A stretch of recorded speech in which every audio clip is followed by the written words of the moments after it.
Hey, everything works out. It's nice. It should be working. I hope this is working. Maybe. Who knows at this point. I think I'm live. I should be live. It should be working. It seems so. Hello. You know. Yeah. I don't know how to do this shit, man. Just gonna teach you guys how the new update works. Kind of. Well, as much as one can. Since it's still fucking since it's still dev branch and many things can and will change, and some things we hope to see change and some things we hope to not see change. And it's of course very exciting, everything, and we're gonna spend the first 5 minutes of the stream doing absolutely nothing and just waiting, because I did a dumb thing and placed the power pole wrong, and it's only, well, I didn't place it, which is the problem. One of my officers did, and they haven't had the time to come in and demolish it, so now I have to blow it up. Isn't that great? I think if he had reserved it when he built it, I should have been able to demolish it, but he didn't, because who remembers that when they're going around exploring Death Ranch? I mean, nothing was supposed to be permanent, like, it wasn't really, we were just kind of doing whatever felt right, and as we learned, it stopped being right, so that's kind of, yeah, is what it is, really. We're also doing this, but I'll get Timeless, who's sitting in a truck over here, to pick it up when they're done, so you don't have to wait that long. Just 4 minutes of me rambling about the update. Which, I mean, we can start off looking at some of the new resources. Even though it's going to be map locked, because I put my map lock on. So give me a sec. Fix that. There we go. Normally when I'm streaming, I block the map, because obviously. But, allow me to show you the new resource that has been added to the game, which is the coal field. You use coal. It's a new resource that you make into a lot of different things, but notably the first thing you're going to make it into is gravel. Gravel is used for platforms, or like, the correct name is foundations, and on foundations you can then build your facilities. Another new thing that we have, which is not really new but kind of, is how oil works. You now have a crude oil field where you go to, and there are some automated pumps. They will always say 0, at least for now. They will always say 0.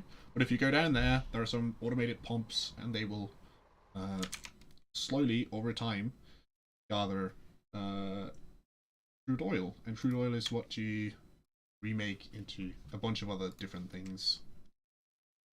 Where are we at? I am joined by Timers. Timers a boss, and Moleman. And Moleman, you can say hi. You don't have to write. Hey. It's because I'm like, that's fine. Moleman doesn't know anything. Sorry, so he's substitute chat. I'll teach him. We're just south of Necropolis, and Stream can know they already had a fucking POW show up once and work for me. It's fantastic. We're just down. I'll actually give you a marker, so you know. We're down here. But Necropolis in Weathered expands, and they just have to run south. Yeah, coal can also be refined into coke, but it's not, I mean, not that kind of coke, obviously. It's basically just a component that you use for optimizing other procedures, and there is also a specific advanced material that take it in order to, that needs it in a recipe for that advanced material. Fantastic, right? All this theory and maybe not. Yeah. That's the nice new resources that we have gotten. Some of the old resources have also been repurposed, or sort of not repurposed, but added to new recipes that they obviously weren't part of before. They can be refined into other new materials and used in the facility ecosystem in that way. And that has happened with both scrap and components. as well as I believe sulfur. We just got to the bigger, more advanced production weird thing, and that does need sulfur, I believe. Is there perhaps actually... I haven't rambled too much yet. Yeah, we're going down to my facility, which is down here at the 5th. It's a little drive. It's a pretty good location, except currently there is some minor issues with how you transport oil that makes it incredibly annoying to be located down there. But it's fine. It's fine. It can be dealt with and optimized, of course, which we have, but it's not as optimized as one would hope. And from the tooltip that we have in game, it would also seem that it should be optimized in a it should work in a different way than it does, and it's a little bit annoying. That's one of the things what we hope might be changed, but we can't be sure yet. It's just the nature of things. By Necropolis. You buy Necropolis? Yeah. Just take the main road that goes south. Just take that. Then just run. It's pretty much all you have to do. Nothing beats a hike. It is a little hike. It's not too bad. Driving past some facilities. Trains. You hope to get trains today. I don't know if we'll get trains today, but I do hope so.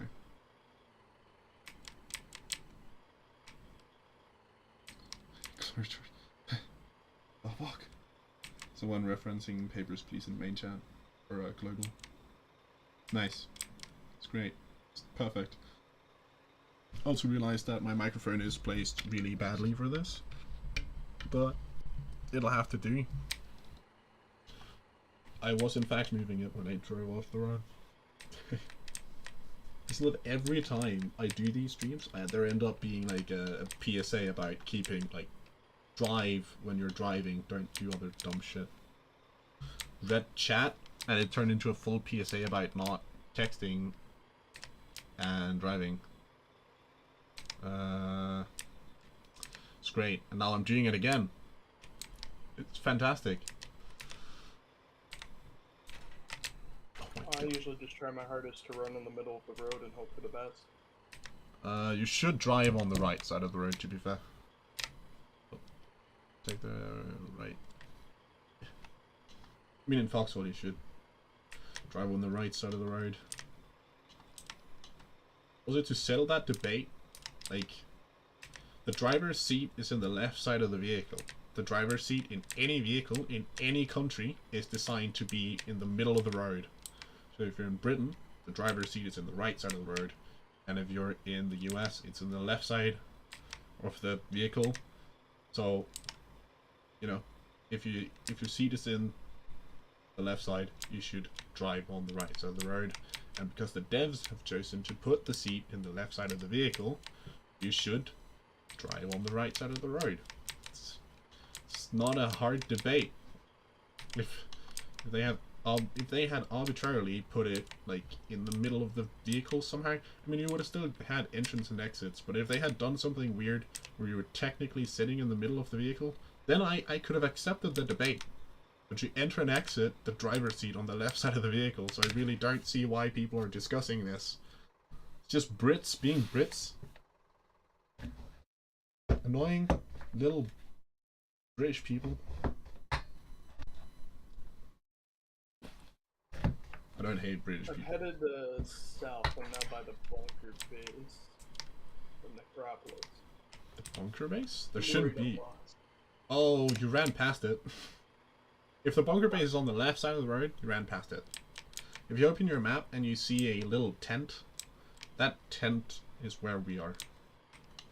Alrighty, I'll be there shortly. There's a big factory around it, and when you hit the factory, well, it's not big. We're a small clan, so it's not super big. But when you hit the, you know, building area thingy, then you know you're there. So I hope Timeless is back soon, because we need the garrison supply. Logged back in today. Was looking at my garrison supply. 40 left. Not ideal. I hope it can hold until we get the garrison supply we put cooking, so it has to hold for another 10 minutes. First thing I did was turn on power because, and I'll get to that, but there's a new building which looks a lot like the old tunnel system. This building, when it's powered, or well, at any point, if you put garrison supply into it, it prevents decay. But if you power it, it only takes a third of the garrison supply that you would normally use to actually prevent decay. So when I logged in and saw we had 40 left, I immediately turned on power because that would buy us 3 times more time than we would have otherwise had to get garrison supply. There's a lot of fun stuff like that. I also think that I took the non-optimal route back to base. It'll have to be what it is. It's fine. Did you find it, by the way, Mole Man? Old man. I think I have. I'm in a pretty lovely looking factory. What did you say about the factory? It's a lovely looking factory. There's trains, cars, automobiles. Yeah. Planes. It's not the most optimized, but we're kind of getting there. Some of it, like the first, it has decayed once before. The first time it decayed, or like, the time it decayed, the first factory we had before that was so terrible. I mean, it sucked that it decayed because it hindered production for building a new and better one. But since it was already exploded when we got there, suddenly we could make a better one.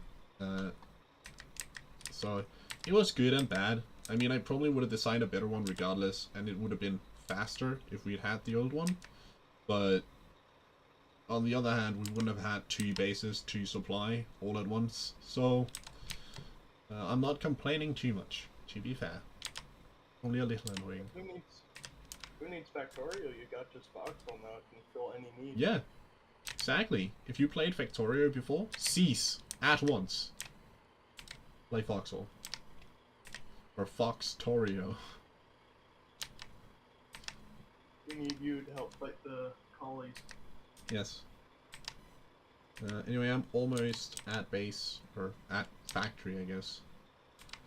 I'm just exploring. Yeah, there's a I lot like how of... the trains look in this. They just like attach a propane tank to a railroad. Sorry, my cat's trying to eat my bag. Well, not my cat, my roommate's, but it's a cat. It's the house cat.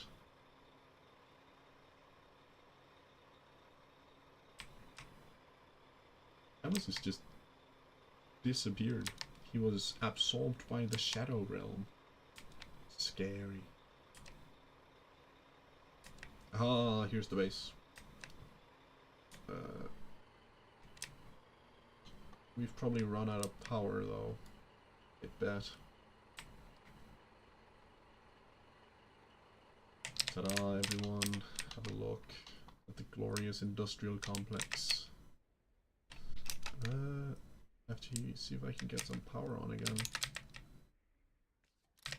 Ah, we have... Relocated the cat.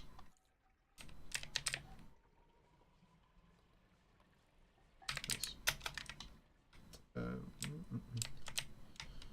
one over here. Oh, Mole Man, allow me to invite you to the R&D regiment. Here you go. And also invite you to the R&D squad. Very good. So yeah. This is Moleman, Lance Corporal Moleman, who will be your substitute unknowing chat. Allow me to show you what a factory looks like. So yeah, this is a factory. These here generate power. The first one you're going to build is this one, and then you can basically upgrade it so that it also takes petrol, and petrol is 2.4 times more efficient than using diesel. Upgrading it does not remove its ability to use diesel as a fuel source, but you can only use one of them at a time. If we go over here and we access this one, you can see that it gives like a new track that you can choose to produce. Here's the consumption, the time period that it takes, and how much power it's going to generate in that period of time. As you can see, these are piped up. That is something I will get to in a bit. But essentially, you start your power production, and you need this power to, well, power your facilities, which are these on this side. This is basic facilities. The original track is this one up here.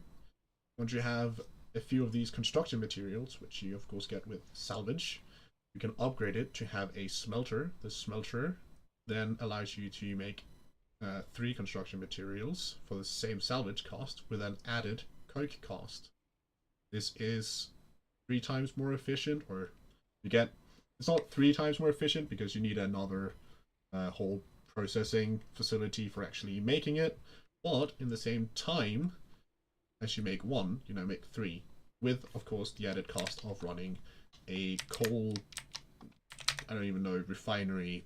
Yeah, it's actually called a coal refinery, which basically takes 200 coal, makes it into 180 coke, then you can transfer it over. These also have some modifications that you can make, and we will need a coal liquefier soon, trademark, but not currently. So we, in our facility here, we set up 3 of these, because at that point we'll make just about 20 of these construction materials per minute, and the upgrade that you need to make with construction materials is one that you make to this basic factory. And if you run over here, we have it located. You upgrade it with construction materials to like upgrade the place. Yeah, if you open the inventory of this and you see the upgrade bar, you can hover over the different upgrades that you can get. The forge is needed to create the first set of basic vehicles.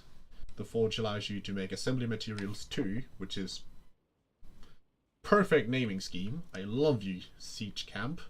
Perhaps you should call them petrol materials or something. I don't know. It's probably just a placeholder name. It's gotta be updated at some point.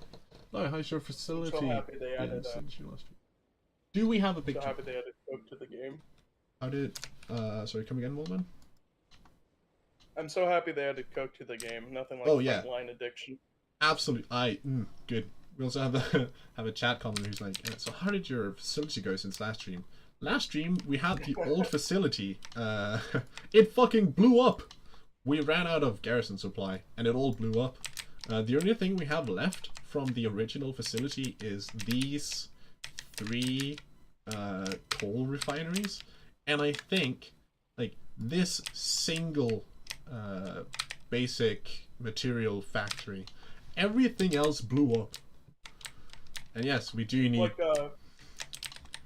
like a real factory. There's one nearby where I live where they make like diapers or whatever, and if they do one thing wrong, it can explode and blow up half the town. Yeah, don't worry about it. Like, just try and keep it down, but like, it's fine, man. I do pretty much talk like I usually do. But Yossi, this new one is much tidier, much more efficient, and just better.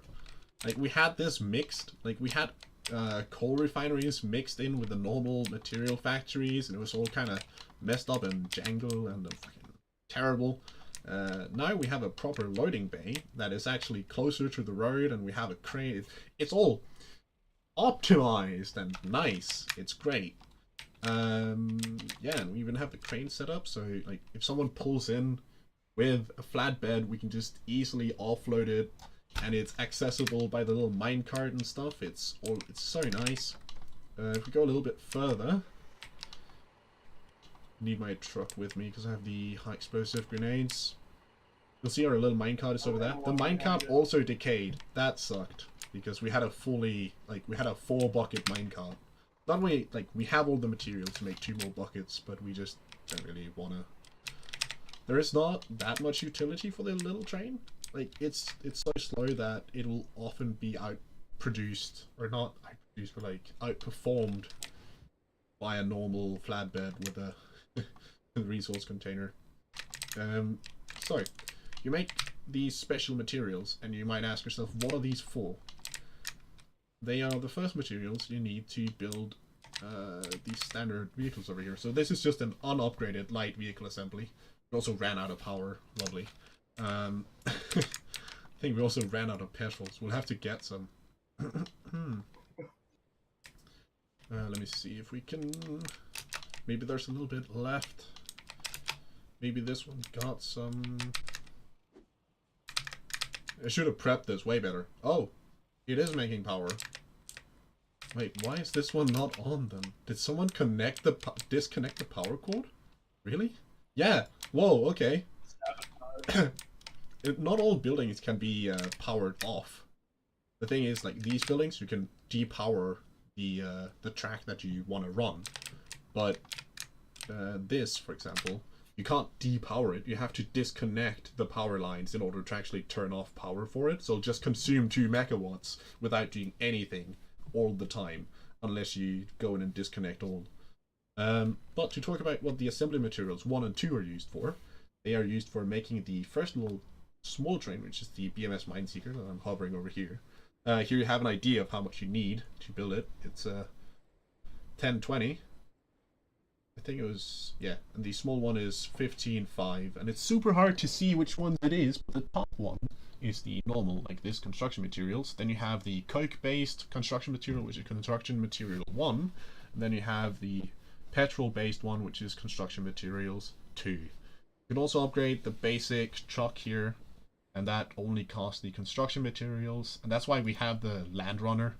We wanted to see what it looked like, so we modified it to a Land Runner. You can also make pallets, and pallets can store these, because these are, let me grab one, these are large materials, and they work like large artillery shells and dead people and stuff like that. Yeah, I hope that makes sense. At any point, if something does not make sense, to say, you're like, "Ayo, RG, this is dumb. I think I Do different." misclicked on what I was supposed to grab. Nice. We have a timeless. We have garrison supply, maybe. Yes? Hey, 1.8k. And we can see how many we need. We can't see that yet. Okay. Yeah. So, you have all that stuff. That's all great. You have your little train. That's good. But you want to make something bigger. That's when this comes in play. It costs 125 construction materials, and you use it to combine construction materials with components to make processed construction materials. Processed construction materials are used for making more advanced buildings.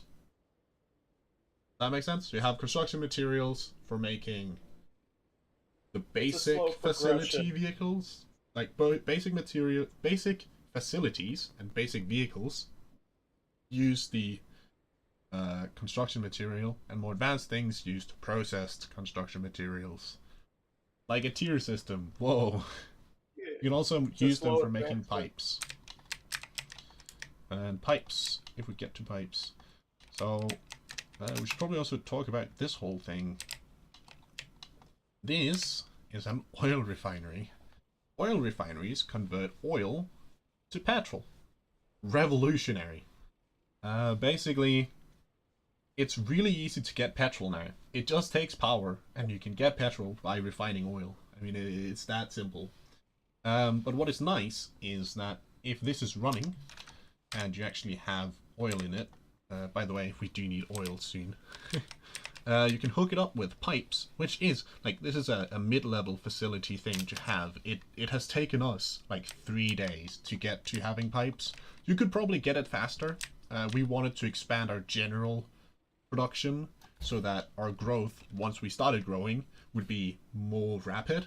But if you beeline for getting pipes, you could likely get it very fast, but we chose a slightly different approach. So it took us about 3 days to get to pipes.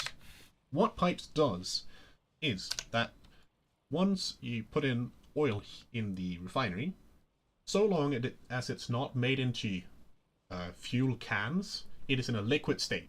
In that liquid state, it can be transported through these pipes. And that means you can automate the whole process of filling up a power plant. Make sense? Yeah. Nice. Because otherwise, this takes a lot of driving. Like, you already have to grab full fuel, like liquid containers, like the one that's over here, and then drive it back and add it and put it and refuel all the refineries, and then you have to take a normal fuel truck, drive up and grab the petrolite over to it and slowly, you know, how do you unlock pipes? Is it just through the buildings that make materials for it? Yes. Although the building itself is a tech tier item. So this building has to be unlocked in the tech tree, but once it's unlocked in the tech tree, all of the things it produces currently will be unlocked with it. But that can change. But currently that's how it works. Although to be fair, every time we've had something new, it's because the devs have been like, now you can build this, and unlocked it through dev tools and stuff. So it's a bit hard to tell because of dev branch, but likely it seems like it's going to be, if it's unlocked in the tech tree, you can then build it. This is another of the metalworks factories, which is the more advanced production facility, and in here you can add a blast furnace, which we've done, where you can make the assembly materials 3 and 4. And why is it the opposite way than before? Don't ask me, it's just weird, but it's probably how it's going to be permanently. This heavy oil based material, which you get by cracking in a refinery, and this one is just sulfur based. Yeah. And using heavy oil, you can also optimize, like, is it optimizing? No, you can, words. You can get, like, it's basically the same as all the others. There's a better, more efficient way of producing processed construction materials, and you just use heavy oil for it through this. This upgrade, which is the blast furnace, is expensive. It costs 65 of the processed construction materials. But as you can see, it's well worth it because you need it to build vehicles. And the other ones, the engineering station is also something that we're likely going to need. This is actually as far as my knowledge extends, so the rest of this we kind of have to explore together, to be fair. We've set this up for cracking, so it makes heavy oil for us, because we of course need it over here. We piped it all up, it's all automated, it's all good. One thing you should know about pipes: they can freeze. So if it's snowing, your pipes can freeze. As long as they're flowing, they will not freeze.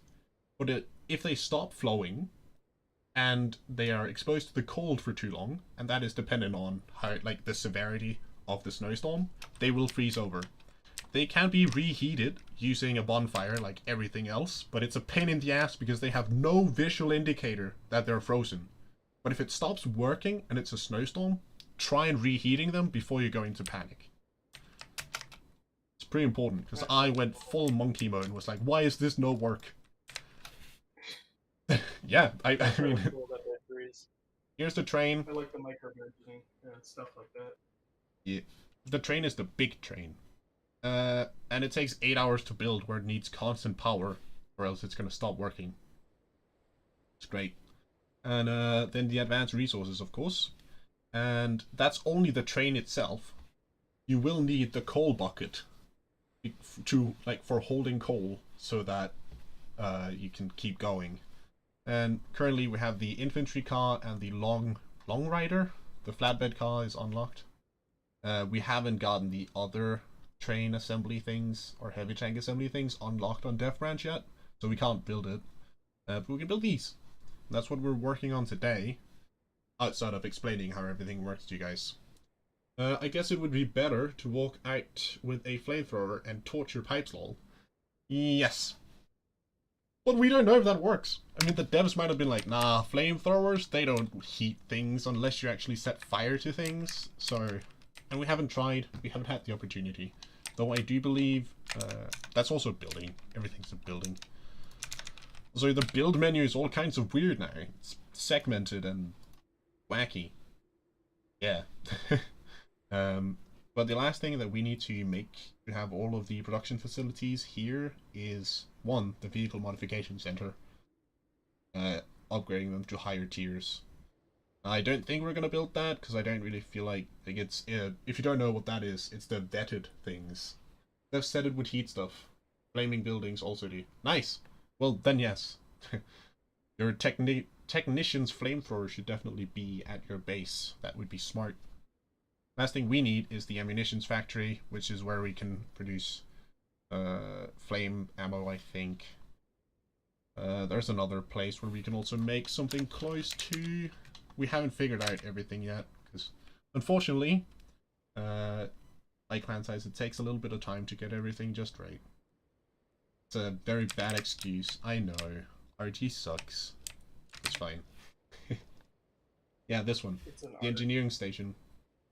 No, it's not even the engineering station. That just uses the... And it has to be a refinery that gives it... Yeah. Petrochemical plant gives one of the... I don't know if that's the ammo. Haven't made it yet. Haven't made a flamethrower yet. Sorry about that. Getting there. I'm gonna give Mole Man a job to do. You want a job to do? Yes, distract me. Okay, so here's a flatbed. It is currently locked. I will unlock the flatbed. What I need you to do is take this container, pop it on the flatbed, and then drive over to the crude oil field near Foxcatcher. Then you'll see a sign that says public petrol refueling station. Then you drive past that, and then you'll see a couple of, like, it's two containers next to each other with like an offloading pad. You offload it onto there. Well, I would suggest checking if there's anything in any of them first. If they're all dry, go back to the petrol place and get petrol. Otherwise, try and get some crude oil just to demonstrate how it works. But there's some nice folks who optimized and automized most of that, so you might not be able to. Also, to get that on the back, you need a crane. So I'll go fetch real quick. One moment, please. Yes.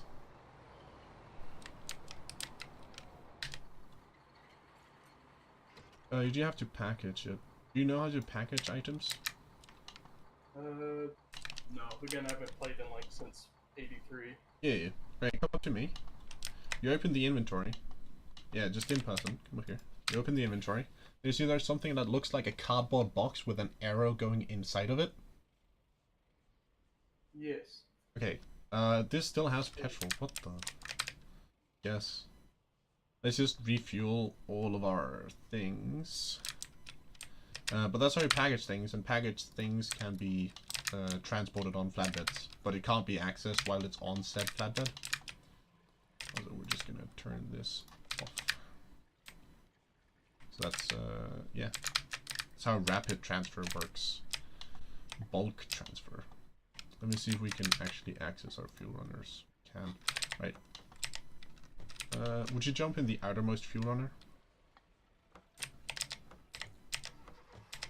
Oh. Then we just have to park these, basically do a U-turn, double back, and then park them up here somewhere convenient and out of the way. Have to set up the factory for actually being useful. The whole starting up process of factories feels a lot like awakening the beast when you've been like, when you've gone to bed and you come back on the day after. It feels so much like awakening the beast, and it's awesome, but also tedious. But it's generally like mostly awesome. The feeling of things starting up, like powering on the first generator, generating enough power to get petrol flowing, and then turning on the next generator, starting to turn on all the machines, and it goes beep boop, and you hear the rumbling of processing. It's very cool. Waking up the beast, that's a good Yeah. analogy. I can see that we need coal. We're gonna need a lot of coal. We're gonna need coal, and we're gonna need components. Coal and components. Coal components. Yeah. We just need coal components and oil. We'll probably need to make some more stationary oil tanks, so we can have one up here, one over there, and then have one that's driving, so we never run out. I can't wait for this update. I can just imagine all the trains driving around to different factories throughout the map. Yeah, but there's a lot of things that needs to be ironed out, and I'll get to that slowly. But there's like even in dev branch, there are things that currently don't work. If you go over here, for example, the fuel silo, this does not work like at all. Try to put it into the pipe system, and it would not fill up. Even though I put a connector or like a valve on the back to close the valve, it just like it would never fill anything. And the refinery that was in front of it would just instantly put it into cans instead of actually filling it up. So some things don't work. I've also heard people say that the catwalks, they don't work at all. You can also see they say to be done. So that's fair enough, but it's also like, why did you plan for us to be able to build this now if you know it's not gonna work? I don't know. It's because this is dev branch, it's basically like an early alpha for the early beta, which is going to be the 1.0 update, and right now it would probably benefit from another month in dev, which I would not complain personally, and I don't think anyone should complain if they take time to actually make a finished product. We don't want another No Man's Sky and Cyberpunk, you know, event. Just fine waiting another month. It's already been delayed since January, you know. So I'm good on that front. Another thing that I do need is binos. Desperate for binos. Binoculars. Need those binoculars. If anyone's wondering, and if I haven't said, or you didn't hear it the first time I explained, all of this is built on a new block that's called Foundation. Foundations require also, most things are built with a CV. It's like 99% is built by CV, except power poles and power lines. Foundations are also built with a CV, but this is foundations.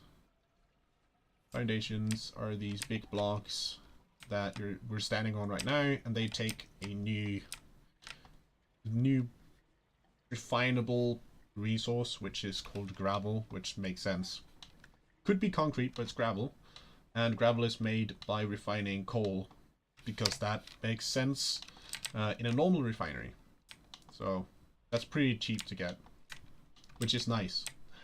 It's also the thing, like, it has to be made in a refinery, because if it would require a facility, then it's impossible to build facilities, because it's the one thing that allows facilities to be built on them. You can't build facilities not on foundations, basically. Can I refuel that all the way from there? Yes, I can. Very good. I have to head out for work soon, so I don't think I'll be able to do the run. That's so good, it's so good. I'll do it then. That should be nice and educational. You know, you can just hop in with me and I can show you. And then you can maybe do it another time, after work perhaps. Package it up. Grab it. Can you turn foundations into concrete? Not as far as I know. If you access it with the... Actually, I can just try and access it with the upgrade menu. Damaged structures can't be... Of course. Yeah, you can only demolish it. There's no upgrades currently, so... Don't believe so. I have heard from people who tested it that they're fairly resilient. Not like hugely, but like decently.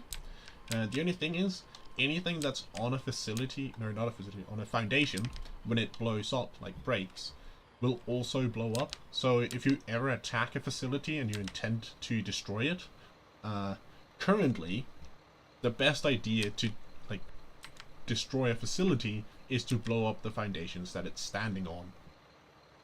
Because then it just takes everything with it. And as far as I'm concerned, if you have a train on top of said foundation, train is also being blown up by the foundation being blown up. Yeah. I mean, trains in itself are super weak. Like, a sticky grenade, and I believe they're, like, disabled. So, trains are fragile and very expensive. And maybe, in my opinion, they should have a little bit more HP. Like, I can understand a sticky grenade disabling it. It's a delicate machine. But it's also, like, I would, rather than having it be so severely damaged as it is right now, I would rather have its disabled state be at like 80% damage, and then have a sticky grenade do exactly 80% damage. So you can take it out with a single sticky, but it will be quick to repair, if that makes any sense. Because then you can stop it and ambush it, and then you can win it. Or in case you don't win it, you can ambush it, get fucked, and then the people who actually own the train have a chance to not get screwed. Okay, so that's the public petrol transit. And they completely removed the thing that I wanted. Because I want oil. I really want oil. But yeah, there are some nice people down here. And they automated the whole thing. So you can just come down here and grab petrol. Because these... basically, if you look at the refineries here, they have an input. Well, this has been upgraded to take water, which is required for reformer, basically a cheaper way to get petrol, even cheaper. But these have one input, and you can't input anything. Basically, if you have the kind of container we have, you can't inject that into a system in any way. The only way to automate like getting raw oil into the refinery is by having it next to an oil well currently, which I think is super unfortunate because that removes the ability for me to go down to an oil field with a canister like I am right now and just refilling that.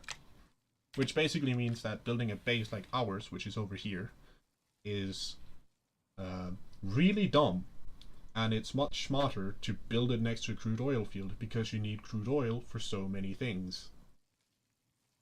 So currently it it limits the amount of facilities that make sense to build, but it also limits the locations a lot, which I think is unfortunate. I can understand why the devs would want to limit the amount of facilities, because from other dev streams and live shows that they've done, they have expressed that the most limiting factor on server speed and lag, like the one thing that causes the most lag, is the more entities there are in that server. So, like, that's fair, but I also think it's a shame that they would introduce something that inherently has a lot of entities. Like, they have introduced a system that requires a lot of entities, but they haven't spent the time optimizing the game to handle that. Which you would think that they would do, but unfortunately not. I think it's a shame that they have to be limited like this, but I can also understand the reasoning behind it, although I disagree personally. But it's something the community will have to scream at the devs for a long time to ever see change. I don't think it's something we'll see change. Of all the things that should change, it's probably the least likely to happen, although it's probably the one that would matter the most for most people and be most important to change. Because being me and having to go down here like this, that sucks. Because what I could have done, now that we have the nice gentleman who automated this, but if it hadn't been automated and it had just been put into a, you could have piped it up to a liquid transfer station, which, if I pull out my hammer, is this facility. You can see here, oh, it's snapping. Right, it has two inputs, right? So I could have built one of these, then I could have hooked it up with pipes. I could have piped it up, then I could have driven down here with the container you just saw, put it on there, and pull it out much easier, whereas now we have to pull it out manually into our inventories and then put it over into the container, or have a fuel truck with us down here, use the fuel truck to pull it, and then have the fuel truck put it into it, which feels really dumb, or at least just a tad bit silly. I can't help but be a little annoyed that that is the solution they have chosen. Also, Moleman, if you would help me get the crude oil into this, because it's going to take a while to do it myself. Because it can take 100. It's absolutely ridiculous. When they had the fuel transfer down here, before we got, before they made the automated system, it was so much faster. I could do the line, go down here, no, pull from a vehicle is shift click and you pull 3, it was awesome. Like it took a third of the time. I just pull it from the stockpile and put it in my inventory back. Yeah. And then you just right click on your item in your backpack and you say submit all to stockpile. That's the fastest. Also gonna put my stuff in here. So that's how it is right now. Wish for it to be changed. There's not a lot to talk about while we pulled the oil, so if you guys have any questions, like now is the time. Because otherwise I don't really know what to talk about.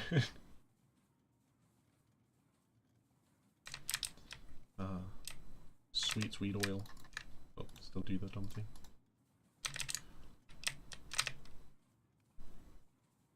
I'm assuming there's going to be a lot more train heists. Yes. Like when this fully comes out. I am so excited to take an outlaw and just get in behind enemy lines and be like, hey yo, squad. Hey fam, nice train you got there. Just like the French, we can just blow up train lines and then raid their contents. Yeah, I mean we, depending on the train size, but like bring 1 or 2 flatbeds and an outlaw and just like stick them up. This is a heist. We will also need a crane. There's a bunch of things you need to actually properly steal from a train, but like just taking out the main engine and just leaving it there, gonna be hilarious.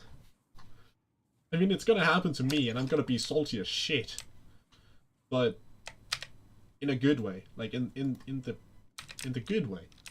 Do your connected foundations blow up in one go? No, they blow up on a foundation to foundation basis. And one would then say, so make a lot of the small foundations, the 1x1 foundations, but that would increase your garrison supply usage, like that would double it. So I wouldn't recommend it. But yeah, it's only one foundation at a time. But if any of your facilities have just a smidge of their hitbox on it, they blow up as well. Even though it doesn't look like it's actually on it, it'll still blow up. I have another chat. Have you tried all of the new toys to kill people minus the BTs and supers? No, I haven't tried any of them. It sucks. That's what I'm trying to get to today. I'm sort of split between beelining for the train and beelining for getting the rocket or multiple rocket launch system. I think we can build the multiple launch rocket system or multiple rocket launch system. I don't know what it's called. I want to get the Panzerwaffe. Okay. Oh, by the way, we have 100, so you can pop the rest loosely into the inventory. I want to get it. I believe I can get it with the small production thing if I upgrade it right, which I think I can do already. So maybe if chat is good and engaging and chats a lot, yeah, give me that chat rate, you'll get maybe some missiles launched later. I can't promise anything though. I will try. I am very hyped for, I think it's called the Sky Caller. I want a Sky Caller, so Sky Caller could be good. Could be real good. Now we'll just go back. We'll start up the factory for real. One of these with 3 refineries lasts for about 7 minutes, 10 minutes-ish. I hope. No, what? What is it, Kisu? No, what? What no? Don't just say no to me. They're just leaving the old man behind. Or what? No. He's fast. I've got thick calves. Yep. Thick thighs save lives.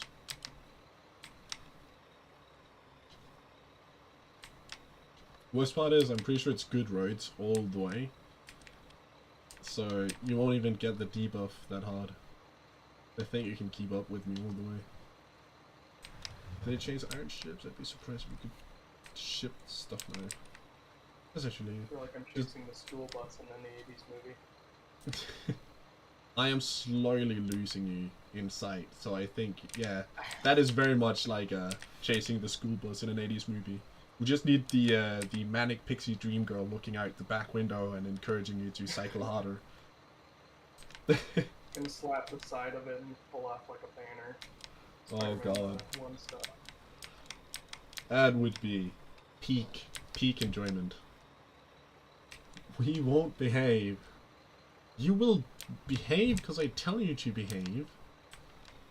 Or something. I don't really know what I can do about you misbehaving, to be fair. Don't come to my base. I'll shoot you. Yes. It's a very empty threat. I have no weapons here. I have a truck and a little train. By the way, FYI, the little train cannot kill people. You can't run people over with it. Yeah, that's a thing. It's just a propane tank attached to wheels. It runs on coal, my dude. That's a water tank. Oh, shoot. Yeah, I mean, because in my mind, like, even if it goes slowly, it's still heavy enough to have enough kinetic, like, there should be more than enough kinetic energy to crush bones. If it's a water tank speeding down a train track, I'm pretty sure you ain't gonna live when it hits you full on. Yeah, right? I mean, you can go try it and see how fast it is, but, like, even at that speed, you should be able to crash. Like, just... At least get damaged. Yeah, I'm like, why? Why can I not? If we're crying out loud, if I lower this box on you the wrong way, you die. Literally. Trying to bike around.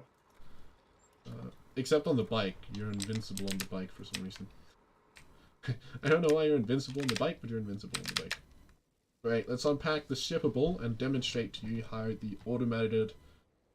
the big train runs on coal, but it doesn't have a steam whistle. Yeah. That's also sad. It should definitely have a steam whistle. Been sick. It should. Yeah, but Imagine it doesn't. Hearing the whistle go down and it drives past with a bunch of tanks and cannons on the back. Does it knock people out of the way? I don't think it does. Volman, come over here for some quick testing. Stand on the track, please.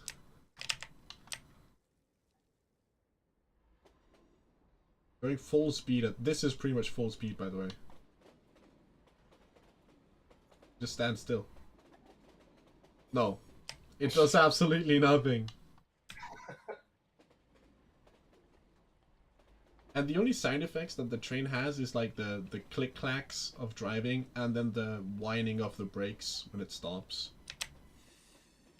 Like that. That's it. Hear it. Yeah, it's really quiet. It's... I wouldn't say it's sad, but it's certainly not happy. That's how I feel about it. But it's what it is. It's good. Oh yeah, let's blow things up. We have the pole we need to get rid of. You can blow me up, I have to leave soon anyways. Yeah. Be your test dummy. The train is silent to everyone but the driver. Are you fucking kidding me?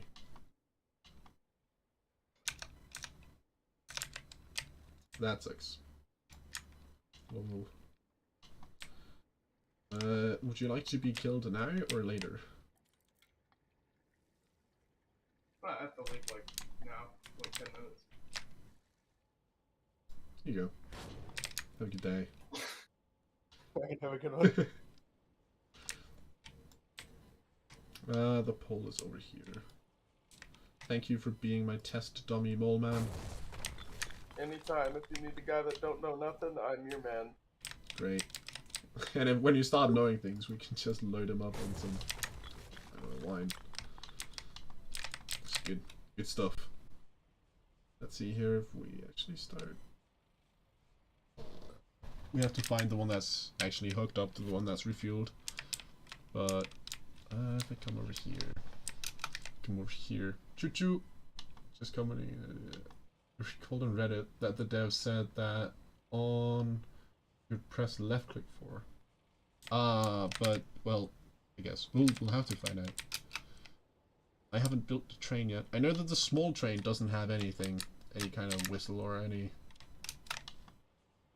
signs really. Let's go to this oil refinery, and refuel that so it gets fuel. The more fuel, the better. The big train only has the idle sign effect for other players except the driver. You can roll up on an armored train and wreck house in complete silence. That's dumb. So this one should be getting petrol. Yeah, you can see I'll put my mouse. Yeah, you can see my mouse. You can see it moving past it in relation to the mouse. Very slowly. You have to really squint your eyes, but you can see it. It's happening. But it's kind of whack that you can just blow up like a town in complete silence. Except for I guess the guns will have silence, or won't be silenced. But just rolling into town completely stealth. That's you'll still be seen. I mean, you'll have to, and you'll appear on the minimap if there's a tower or something. But the fact that you don't have any sound is just ridiculous. Like, I know you can get a train, like a well-oiled train and stuff, to be very quiet, just from, you know, well-made joints, well-made bearings, all that stuff. But it feels silly to me that, like, it's to that extent. Oh, now I have a weapon here. Y'all can come at me, because I have a gun. Gun. Go brrr. There you go. Nice. And as I said, we're up at 88 garrison supplies per hour. Some of the things are still actually rolling over to be on this, but we're about this size. Yeah. So I've started making petrol, which is nice. Petrol is good. We only have one of these open. It creates 12 and we use 4.5. Guess the next thing we need, you guys can see how we gather coal. I have a little bit in this bucket over here. Not too much.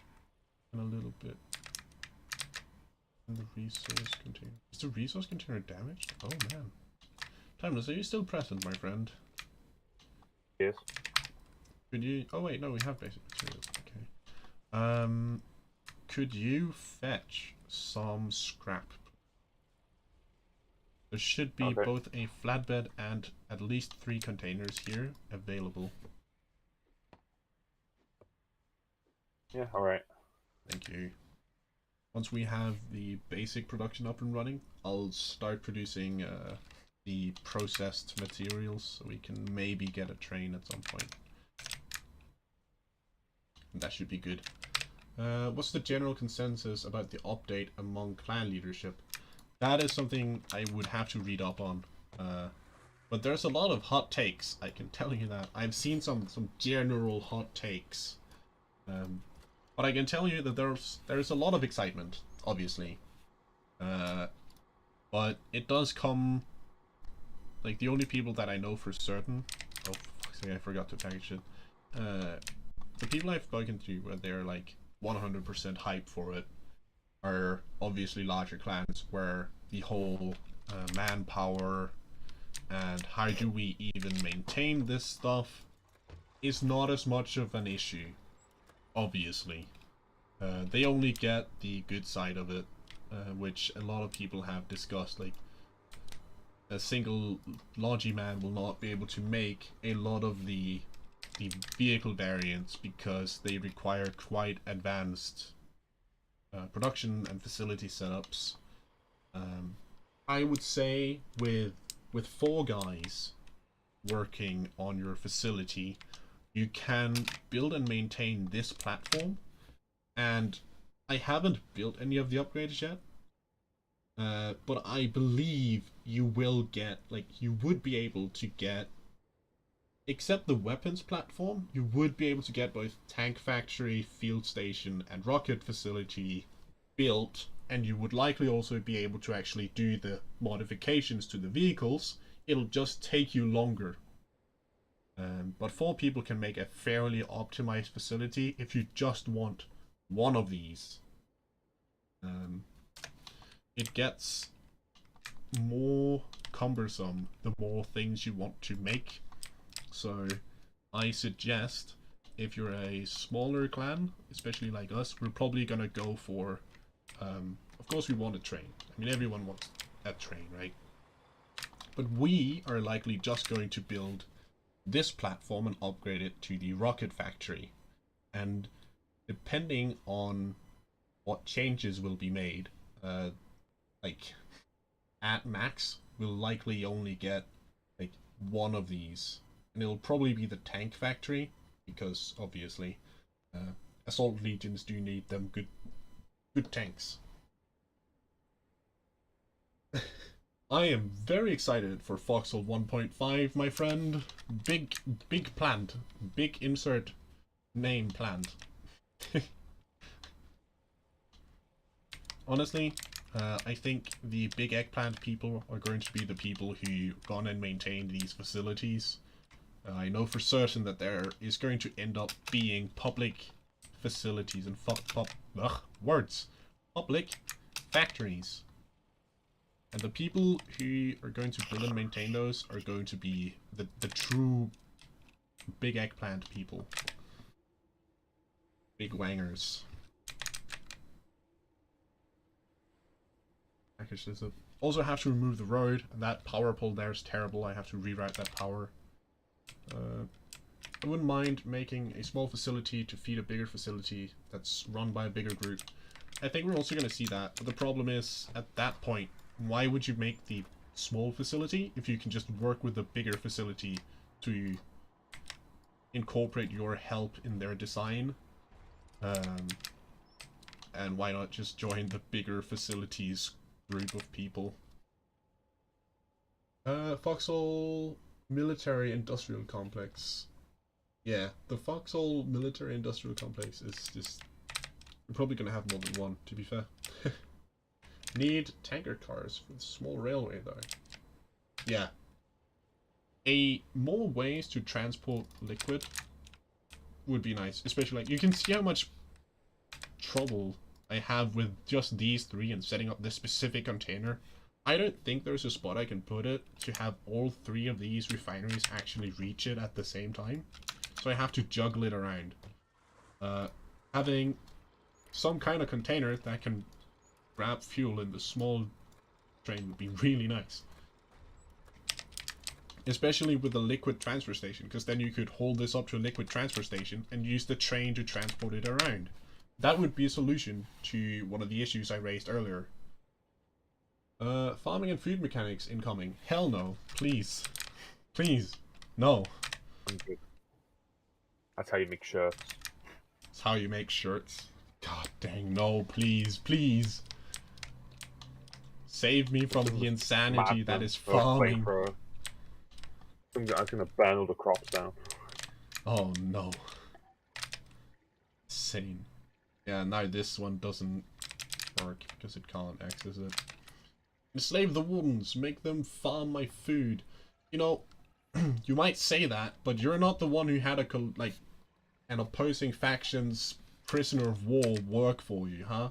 No, I thought not. One did turn up. One did turn up and work for me. You can design them to be in some sort of square formation with a gas tank in the middle to feed them all.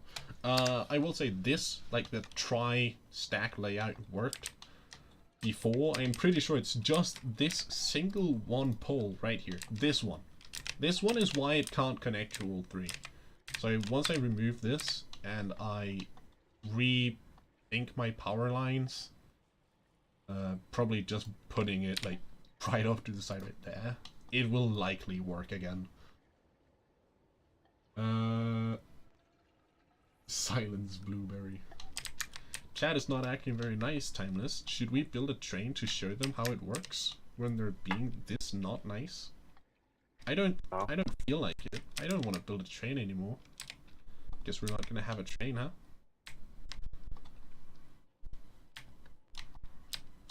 Yeah, sucks, guys. Stream ends now. Don't forget to tell the privates they need to take their water bottles, cans of beans, and shirts in the bunker stockpile. God damn it. That is the funniest thing ever when you see some, like, both the meme posts where it's like, I picked up this thing because I wanted to respawn, and they have a shirt in their inventory, and it's just the dumbest thing. And then you have the meme people who just stock up on all of it, and it's the best joke I've ever seen in this community. No shit, I love that. Also, all of the laughers who just go out of their way to do dumb stuff. Building bunker bases in non-optimized ways because it feeds their laugh addiction. I love that. I think it's great. We should have more of that. We're gonna have one uniform that's just for roleplay and being having fun like that. I think we should have more. We need a trained conductor uniform. Who is with me? That would be cool, though. Have a train whistle. Maybe give the uniform, the ability to activate railroad switches if you have it on, so you don't have to get out. Like, that's the thing it does. That would be nice.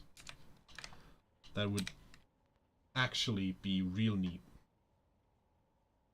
I would like that, personally. Let's see if we can build this in a way so it doesn't interfere with the...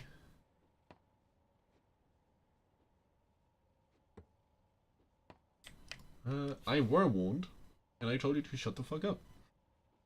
You want? Alright, give me a sec, I need something to drink, because I'm speaking my throat out. I had a can of Foxhole booster conveniently located close to me, and none of you guys are going to know what that is, but it is the liquid of God. That's what it is. Demolish, please. Who built this? Timeless, I need you to come blow up a wooden pole. Yeah.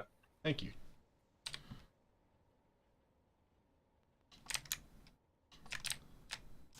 Some of these bricks are really damaged. It's really not great. Radio station building, so you can RP as a radio host, keeping all the Logi truck drivers entertained. If you want to RP as a radio host, I suggest going over to Presscore. They have a streaming channel on Twitch where they just do radio programs. Usually they just do some like 50s music, but I'm sure if you wanted to do an actual radio show and pour effort into it and showed the boys that you were really hype about it, they would definitely at least entertain the idea of doing said thing. They're generally really cool people, so try and talk to them. This one. Sacred War, powerful version, but it's Foxhole combat and industry post 1.0. Full civilian cosplay war crime update. That could be funny as well, to be fair. Nope. Aha, more power lines. Can I... Good. Can I refuel it? No. What is this absolute... And the road is really limiting where I can put the tank, so it's annoying. That's for sure. Right. And maybe that will work. FYI, like, to explain why it worked before, we used to have it in here, like roughly there, and there it worked for all three. Now it doesn't want to, apparently. We don't know why, but it just doesn't. I like that sound. It's good. Does it work now? Yes.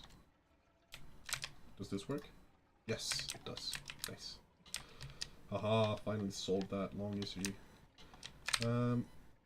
Let's see if we can get that.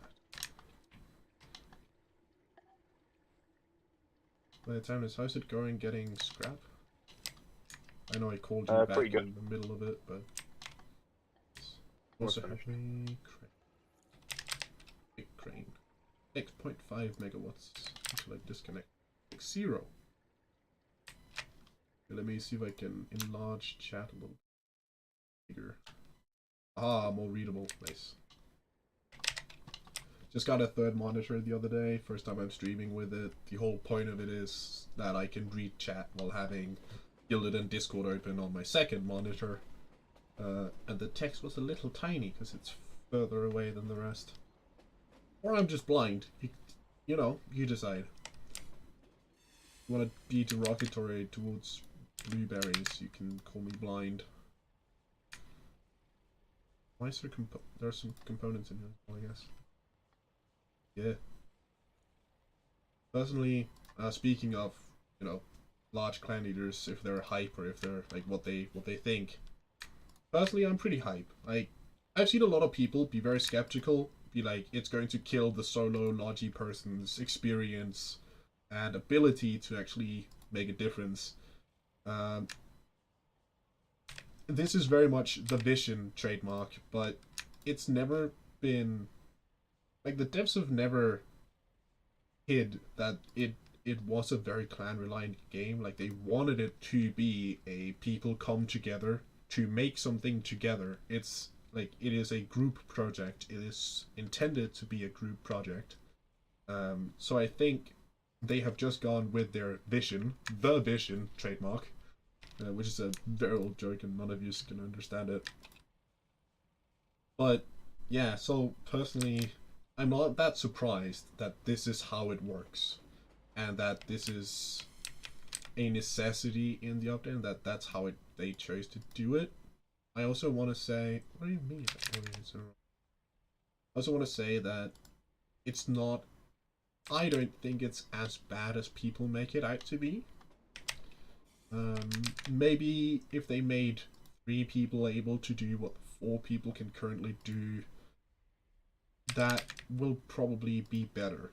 Like, making it just a smidge easier. Or not easier, but a smidge simpler. Or like more efficient for fewer people. That would be okay. Because it's a fine line of how much do you want to force people to cooperate. Is that level of cooperation the level that we want in our game? And from the dev side, like, they've always wanted like a high level of cooperation and coordination in Foxhole. So I think they just went for that. The other thing I hate is the extra steps and 5-minute wait I need to make a dump truck. Yeah. I think locking every single variant of a vehicle behind, like, yeah, the clans will likely make public facilities, but the 5-minute wait is unable to do anything about it, just sucks. Yeah, I think it's unfortunate that every, like, even if you tech a vehicle, it's still locked behind the modification of, like, you need to put it in a modification center to actually do it. I think that's unfortunate. But it's not even one that I can justify in any way. Like, I agree, that is not great. That is a thing that I hope to see changed. It would be nice if you can make things that is not teched in these upgrade or like modification centers. I think that would give it, like, that would justify their existence. That would still like justify it plenty. Plus, it would also not kneecap everyone else. Because I can also see, like, some of the colonials are like, most of our mainline vehicles are variants of vehicles that you added after. And that can be a tough blow to take to your, like, production. Be a colonial. Yeah, I think they really rely on the Sparta for a lot of things. And personally, I think this is not, like, they should have the Falcon be their mainline tank. I personally think that. But that shouldn't be done by making it harder to make the other vehicles. That should be done by making the Falcon more viable. Currently, its strength comes in its mass production, mass producibility, which I am very envious of personally. But the fact that I don't see that many Falchions on the battlefield either means that the Spatha is overpowered in relation, like as a variant, it's overpowered compared to what it's a variant of, or the Falchion is underpowered. Hola. Hello, Kisu, and welcome to the other side of the stream.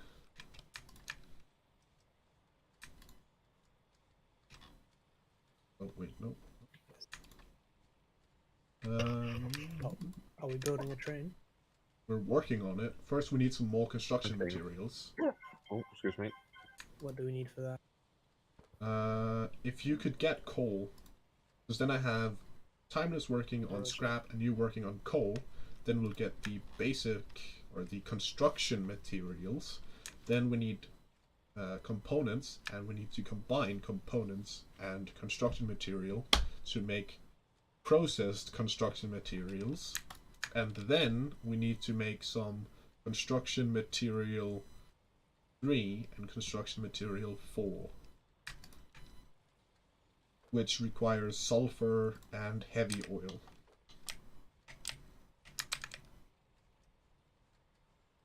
Yeah. Okay. Isn't it just great? I'll get coal and sulfur after that, I guess. Yep. That's good.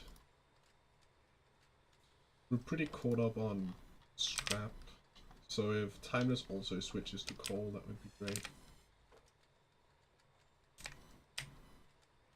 Because these all have, I think, all have 2k.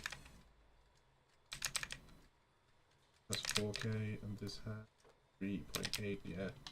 They're all pretty stocked up on scrap. We just need coal to make into coke, and then we need to pop the coke over and increase our output of construction materials. Yeah. And then we can make a big train. The question is, do we want to make a big train first, or do we want to make the rocket artillery up track? What are we thinking, guys? Big train. Big train? I mean, the thing is, big train takes 8 hours. Like, once we... by the way, it currently takes all of the listed materials once, plus, over time, it needs all of the listed materials again. Plus, it takes 8 hours. Well, we can start it and then work on the missed out, yeah. But in addition to just making the train, like the We also need to make the locomotive, tracks. you also need to make the container car, because you can't transport coal for the locomotive if you don't have the container car. And that also takes more resources. So, I mean, we will never have a train before in 1, maybe even 2 days. I want to fire some rockets. So, rockets or train? If you turn a vehicle to another variant, does it lose all its fuel? We're going to also have to build up the tracks as well. Yeah, true. But guys, do you remember when we changed our truck, did it lose the fuel? I don't think it does. I actually don't think it does. No, it didn't. Yeah, it kept all its fuel, which was kind of nice. Over here, I need... Doesn't have any heavy oil currently, so I need to get some heavy oil over here, and then I'm going to need 8 megawatts to make more processed construction material. Nice. Need more liquid for talking. That was a weird sentence that no human will ever say. Only have 4 oil left. Goddamn. I need to make an oil run already. Ugh. That's gonna take forever.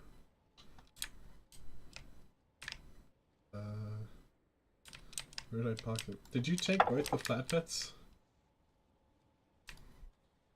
Fuck. I don't have one, but there aren't any here.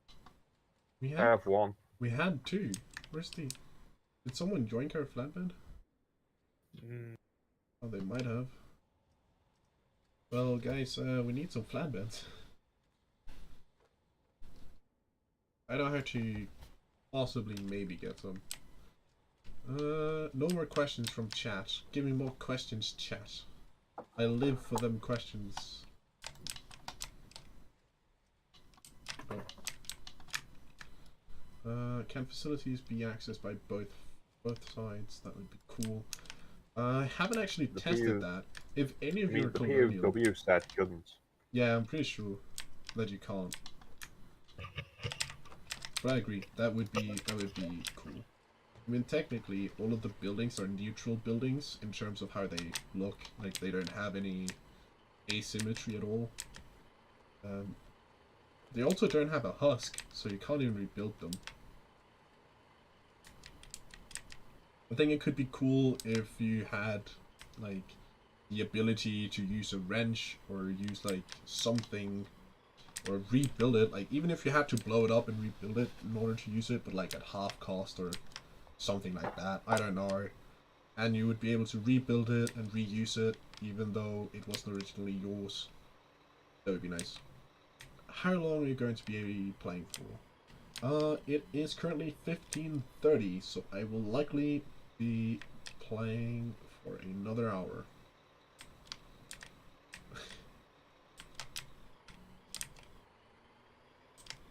Brother, comment. Any questions you shall have? Questions you shall have. Oh my god. I got no questions, my dude. The only thing I have now is fear of losing my hands.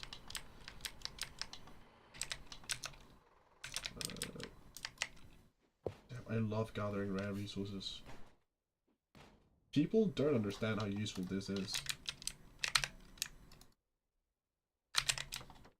Just instant free armats, like processed and everything. It's the good stuff. If I'm lucky, I'll even get 30. If I'm lucky, I might even get 60. Probably not though, but there's a chance. So I have it here. If you don't know how to use wreckage, you right click and you sort it, and then you get... No! 24! Dang. Well, let's just start. There's some armats. No. I need more armats. Do you think enemy partisans are going to be a massive problem to the point where you will need large bunker bases for defending the entire area around your facility? I think partisans are going to be... It's going to be a massive problem. Yes and no. I feel like the smaller your facility is... No, that's not even true. For a partisan... In reality, for a partisan, blowing up anything feels like a victory. So you will always need to defend your facilities. But, depending on your size, a partisan will be more or less determined to get into your facility. So if you have a small facility, I would expect that just having an encampment and some pillboxes will likely be enough to deter most partisan efforts. However, if you start getting into 82DK size facilities, or what I expect them to have, they will probably, very likely, also build a somewhat sizable bunker base with full anti-tank capabilities to defend their facility, as their facility is enough of a worthwhile target to actually invest quite a lot of resources into taking out. So yes, I think it will be enough of a problem to encourage bunker building around them, which I'm not sure if I am a fan of, because it's already a lot of garrison supply. The foundations take 3 times the garrison supply a normal entity would take. If you don't know how garrison supply work, basically you have a structure which is either an encampment or a bunker base if it's player built. These do not at first prevent decay. They prevent decay once garrison tier 1, which is not even, it's actually tier 2. So you have provisional, you have small garrison, and you have large garrison. Provisional will only activate AI. Small garrison will activate AI permanently, and it will also prevent decay, but it prevents decay at a rate of 3 garrison supply per entity within its sphere of influence. A large garrison will do the same thing, but at a cost of 1 garrison supply per entity. What foundations and most buildings you can build on set first stations has as a little tooltip down in the bottom, it says either ×2 or like 2 times garrison supply consumption, ×3. Some of them have like 3 times the garrison supply consumption, and I believe I saw a ×4 as well.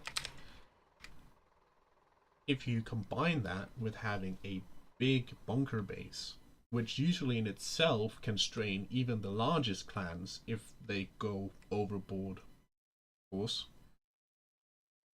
it's a lot of work. Like, that is my main concern. Is I understand they want to limit more. I totally understand that this is a way to limit the amount of facilities and size on facilities and all that good stuff, but I think you will always have a set amount of builders. That set amount of builders will always make roughly the same amount of facilities. And the facilities in and of themselves, given that one person can only supply and keep so much facility running alone, that is a limiting factor in itself. So I feel like it's unnecessarily punishing to logistics players that they will have to also make such large amounts of garrison supply, because it will discourage a lot of players from building facilities because they know they'll also have to defend it, and that cost adds up. Also, I saw someone say Foxhole esports when. Foxhole has had an esports league. If you didn't know, it was called Foxhole Competitive League. I have played in it twice. I played in Foxhole Competitive League Season 3, I think. Also, oh, Rocket. Oh. And I also played in Season 5. I think it was Season 5. First time I was in it, I played with the Vanguard team as a substitute. It was really fun. Killed my whole squad once with bayonets by accident. I mean, we all kind of ended up making an accident of killing our whole team and then having to respawn and go again. That's really terrible. The 5th season, I was the leader of WAC, and it was a wacky team. It was just, my clan was like, hey, we want to play this because you've talked about it. And I was like, okay, well, we were like 10 people. It's like on a good day. We need other friends because you need at least like a team of 25 to be eligible to join. Let's go find some friends. And the friends we played with just constantly changed of who it was, and it was chaos because we had random people who would just like, oh, what is this thing? That sounds cool. Let's play this. And they showed up for one match, and we had no real, like, we had a lot of, like, a lot of the other teams were like, we have the best players from our clan in our FCL team, and we take this very seriously. And I was like, I have a mid-tier clan that is mostly consistent of conscripts and people who like play in waves. They play a little bit now and then they never touch the game again. And oh no, shit, wrong button. So we got clapped. Absolutely murdered. We sucked. But it was fun. It was actually fun. We had to forfeit the very last match because not enough players had showed up. But how does that event work? Okay, I guess we're talking about FCL now. So, when I played, we had a custom map that was made by the devs. We had a custom server. In fact, the custom server that we played on is the current dev branch. And how do I know this? Because my rank is captain. And my rank, and it's also weird. Apparently it hasn't, we had the shard merger where you should have been, like, your levels and rank and stuff should have been merged between shard 1 and shard 2. Might have been. But the dev branch, my rank is not the same. I'm normally a major, which is not a high rank for someone like me, but I'm a captain. And I am a captain from the comments that I got during the FCL. And that's why I know that this server is the one that they recycled from FCL. Which is funny to me. But anyway, we had custom server and a custom map on that server. We played on a modified version of Idoloy with the bridge removed. And how it worked was basically who controlled the middle, like Idoloy capital at the end of a match. And a match was, I don't even remember, was it 3? I think it was 3 hours. What was different was you had a max team size of 20 players. We actually go over here because it's pretty much the same. Fisherman's Row. We had it was cut off here at Ocean Watch. Wasn't in. All of this was cut off. It was basically just the island, and then refinery was added, a factory was added, and a vehicle. Well, a garage. It was used to be called a vehicle depot. Haha, fun fact. But for the vehicles that took so long to build normally, or wasn't teched, we could basically sell our armats to a weapons dealer who would then bring over the item that we bought, so that because some of the items you would normally get, like in normal Foxhole, would take, 4 hours to go and fetch and build and stuff. So that's how we got things more rapidly. Other than that, like Fort Emperor was removed, Parapet Landing, it was just Blackwell versus Arcadia and Idolo in the middle. And then we had one salvage field, one sulfur field, and one component field. And it was mirrored on both sides pretty much. And different teams had different strategies for how to have Idolo. It was basically just who owned Idolo after 3 hours. Yeah. And you would lose the game early if you lost your own capital. We never lost early. But we were embarrassed every single time we played. Once we were really close to getting murdered.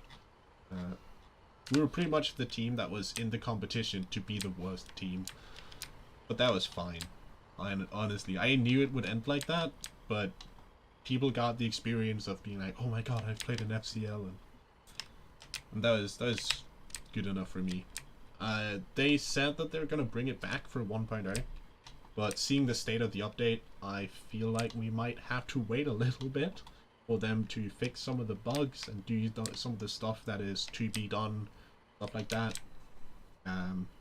But if FCL ever comes back, I'll definitely look into making a team if I have a large enough clan, or joining a team. Some of the teams in FCL was also 2 clans that went together and made a team. I know 11 ERC made a team with someone else, I think. I'm not sure. TBBT was also a mixed clan, and you have SP and P, I think, which was also a mixed. It was usually 2 large clans that went together and took their vets. And my team was like 7 different clans and 5 random people. It was great. We had fun. But it was also very humiliating because they had like team captain meetings, like interviews with like, so Dury and some of the other known streamers were there like doing interviews. And I was like, listen man, I'm just here to do this, and I of course I believe in my team. We can definitely win. We're gonna smash the opposition. And then we went out there and got fucked. But what was I supposed to say? we definitely, though, one thing I will say, we definitely had the most interesting tactic, because I knew that our people generally sucked compared to the veterans we were playing against. Like, my people were good, just not good compared to their people. You know? Yeah. So, we had weird plans. Pretty much a new plan every time we showed up. Yeah, my team was, we're just happy to be here. It was fun. I mean, it was super entertaining. And I would not mind showing up with a team that gets murdered every single time we play. Again, the only thing that sucked was that people would stop playing because we got murdered. I was like, you guys signed up for this. You knew this was gonna happen. So once I was Collie and the other was Warden, how was your team split between Logi and Frontline? We had about 5 people on Logistics. Then we had, I think it was 6 people on Assault, which was basically, you guys try and keep the enemy in Idolo so that the rest of us can build up a front, like, because the closer you are to the fighting with your respawn point, cutting down on that time, basically, like, you can add an extra team member if you cut down enough time, because it's less transport time. So all teams try to get a fob going, but we chose to place our fob on top of our component field, and I think we managed to be the fastest team to get an APC out. And APCs were super good because this is long ago, so armor was high, and you could just load it up with 6 people and put machine guns in there and you were pretty much invincible. So that was our plan, like, rush APC. It almost worked sometimes. I mean, we, for the like 5 minutes where we had an APC before the enemy team, we would typically do better. Like, not, I don't even know if we did better than the enemy team, but we would do a lot better than we generally otherwise would do without said APC. It was definitely a struggle. Played with Pass, they are excellent. They rage quit because we kept losing and they felt like we weren't addressing why they couldn't hold the front line. Like, we weren't supporting, like, the rest of the team wasn't supporting them enough. And there might have been something to that, but at the time I couldn't find a better strategy for winning because I knew the weakness of our team generally. Like, except for Pass, the rest of us were not strong frontliners. So, yeah, it was unfortunate. But I only have good things to say about Pass, which is a colonial clan, by the way. Turkish, great people. Maybe a little harsh sometimes, but not too bad. Also, if one of you could respawn up here in the King, then I have a flatbed you can drive back. So I'll make another, and then we'll have more. I've already got a flatbed full of coal coming back. 1 or 2? 1. We're gonna need 3 flatbeds. Yeah. But yeah, that's the story of RG being in FCL. There's more things to say, but generally it was fun. Team meetings, everyone disagreeing on how the command structures should be set up, and like, we tried to be, there was definitely a standard recipe for how to be good at FCL, and we constantly tried to do, like, be innovative, compensate for, like, what we lacked in terms of skill in some way, like, tactically and strategically. And some of it worked. Like, some of it was definitely better than the meta, but we just couldn't carry it. Like, we were constantly, like, our Achilles heel was definitely, like, it was just a skill issue. It was a skill issue. Like, skill issue has never been more correct about anything. We got fucked because of skill issue. That's just how it is. Luck issue. Yeah. I mean, Warden Navy did something that also Warden Navy was fun. They joined late. I believe they joined slightly late, but they were definitely interesting to play with because they shaped up the meta a little bit. Because the other teams didn't want to try what we were doing because they only saw us fail. They didn't see how what we did kind of worked sometimes. But World Navy, they made like a squad of 5 or 6 people, and they equipped them with SMGs. And then what they would do, they would just not care about the city at all, which is like the match-winning objective. And they would just go straight for preventing the enemy from building a fob. By having those 5 guys sweep, they basically swept every single they swept the fields. Like, they would go scrap field, sulfur field, component field with those 5 guys, and because they have the SMGs, they could just spray at us and pretty much not care how much they aimed, as long as they aimed just a little bit. Because when you're working in a scrap field, you're a pretty easy target, not gonna lie. So that it was cool to die to them, because it was different, and I actually thought that it was pretty clever, so I enjoyed that. It was also like a cool thing, was like seeing other people's take on solving the task that you had been given. That's definitely something that I appreciated. Also, Mint talking shit is just always great.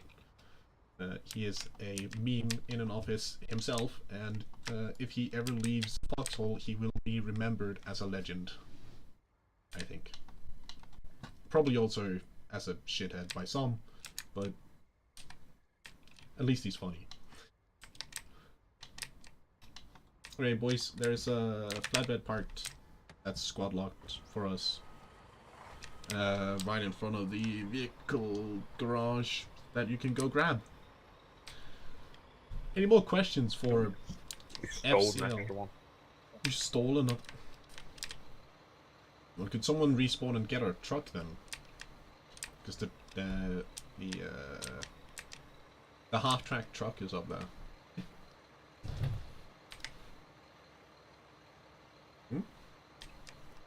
Half-track truck. Delivering coal. Yeah. Cool. Why do we need that? Transfer We only have like vehicles. 1 extra truck then. Yeah. And we still need to get BMATs occasionally for building and repairing stuff. So I'd say therefore. FCL was fun. We had a great logo. It was a duck flying. It's fantastic. Our name was WACK. W-A-C-K. Because I knew we were a wacky team. It spelled Warden and Colonial Coalition, but it was Coalition with a K, because of course. Right, got anything to say about the current war, like how it's the longest one so far, and all the funny nukes. Listen, if they haven't nuked Jade Cove, it's not a funny nuke. What do you want me to say about that? It's either Jade Cove or nothing. The best thing that could happen is if WNS comes back from the dead, haven't played in 60 wars or some shit like that, comes back, commandeers some random nuke, and then just blows it up. That would be great. I would be eating popcorn through the whole thing. But an actual real take on that, I haven't really given a fuck about the war, because Dev Branch, I started up, we came back from break. So if you don't know, Fifth has been, Fifth was made in January. Then we played for like 2 months. And then we went on a break, and we were like, it's just gonna be one war, and then we're gonna come back. Well, Why? 4 months later, I think maybe even 5 months later, we come back from break, and it's now war 80 something, I don't know, or 90. I don't even know what fucking war this is. Okay, we come back, and the only reason we've played in the war is to train the new people who've joined. Otherwise, we've spent the majority of our time on Death Branch trying to figure out, basically, 495. I made the decision that it's more important for us to understand how the new update works when the update war comes than it is to win the current war, because generally the update wars, everyone feels like the update wars matter a little bit more. They feel a little more important. It's like there's slightly more bragging rights for the war, like the side that wins the update war and stuff like that. So I've really prioritized getting a good start on the 1.0 war, because that's where most of the fun is to be had at this point. The Tyne nuke was funny AF with the Wardens losing dozens of tanks and days of their lives to win Tyne. They only have a rogue nuke drop on it. Yeah, I read something about that nuke being like unintentional and stuff, and I'm just like, well, shit happens, I guess. Now Tyne has been nuked. Have fun. I don't know. It's pretty meme, I guess. It's not as meme as Jade Cove, though. Like, the whole circumstances are just not as meme. It's like, you can sum it up in Warden attacked, Warden dropped nuke, Warden died. Whereas the Jade Cove nuke is like, so we're about to lose this. We want to nuke it. And someone else going, no, you shouldn't nuke it. And the whole drama going on between several clans about whether you should nuke it or not, before finally someone just saying, fuck you guys, I am the one with the switch. Whereas the Tyne one was just like, nah, I'm gonna nuke it. Like, nuke, done, gone. The other one actually had more involvement with more people and people trying to stop it. There is a whole thing, like someone brought a tank up to the nuke at the Jade Cove bombing, or a nuke, and tried to shoot the nuke. But the nuke doesn't take damage from a friendly vehicle, so it didn't work. What you said earlier about defending a facility, do you think it would be feasible to make a solar facility, or just Warden rocket artillery, since that's what's drawing me back in? I think so. Having been basically what equates to a 4-man on the one that we have right now, you will have to invest a lot of time. I think it is more feasible that you could do it like just one friend would make it so much better. But even like the lowest I'll ever see a facility in the current state be not a pain, like absolutely insufferable to do, maintain, and actually get something worthwhile out of, I would say you would have to be 3 people. You probably could. Like, to be fair, you probably could. But the sacrifice you would have to make in other activities outside of playing Foxhole would not make it worth it. Because when you're running, like, preventing decay would eat up your time. In addition to that, while you're away, nothing will be running. You will run out of diesel, because when we run at full cap on this base here, we need 4 people. We have someone constantly running more oil. We have someone constantly running more coal. We have someone constantly running more scrap. And the 4th person just goes around and makes sure that power is balanced, facilities are balanced, emptied, things are pulled from one inventory to the other so that it doesn't stop producing and wastes petrol. Plus, if you want to get to a rocket, like, we are not even at that point yet, because you need the processed construction materials, which requires the metalworks factory.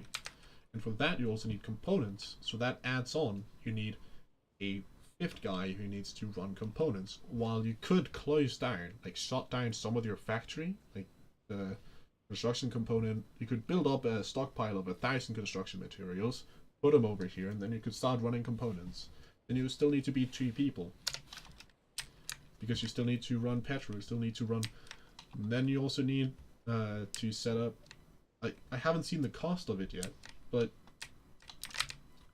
it's unlikely that it won't cost assembly materials 3 and 4. And then you need sulfur, and then you need heavy oil. So 1 person, I would save my sanity and not try that. there are a lot of clans that are really nice and will take in new people, and there are a lot of clans who will help people with their own personal projects when they have the time and resources for it. And if you need any recommendations, like, I'm not gonna go out and be like, join my clan, ha, we'll definitely help you. There are clans that are nice, and I know most of them, and I will happily propose some options for you. Artillery versus rocket artillery, which do you prefer? I haven't shot the Skycaller or the Nebelwerfer equivalent yet, so I don't know. But what I do know is that the Wardens can only make incendiary rockets, which means reduced damage to a lot of structures. At least that would make sense. Like, wooden buildings, probably like G houses and stuff like that, will likely take damage from that, and over time a lot. But I think you will never be able to replace conventional artillery and the sheer destructive power that it has with rocket artillery. But rocket artillery, especially against tier 2 fortifications, like tier 2 bunkers or even tier 1 bunkers, or like if you get a particularly vulnerable town, you will always, like, there will always be a place for that to be used.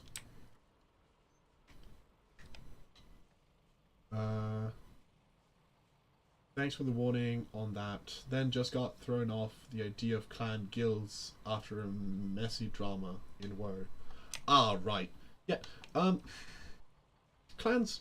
Well, I've never played World of Warcraft, so I can't say if they're particularly messy or anything of that sort.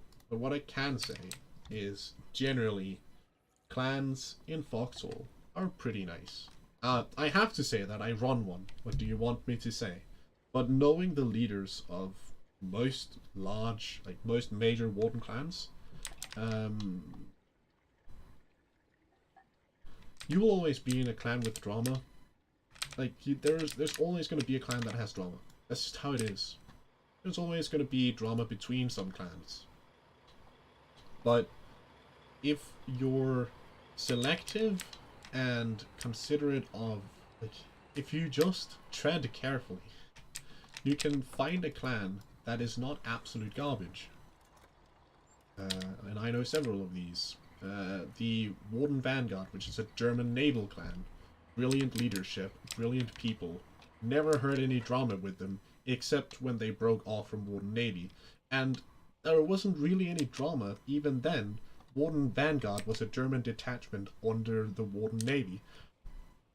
And their cooperation after the break has still been great. So, I don't know, I'd give it a shot. Like, if you're French, join the 11-year Sea. I've never seen better leadership in my life. Archeon is an absolute legend. And yes, I am a simp for Archeon. Do not tell him, but I am.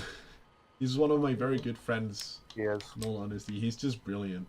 But yeah, Warden Vanguard if you're German. 11-year Sea if you're French and you don't speak that great English, but then you're not even here because I speak English. Fuck.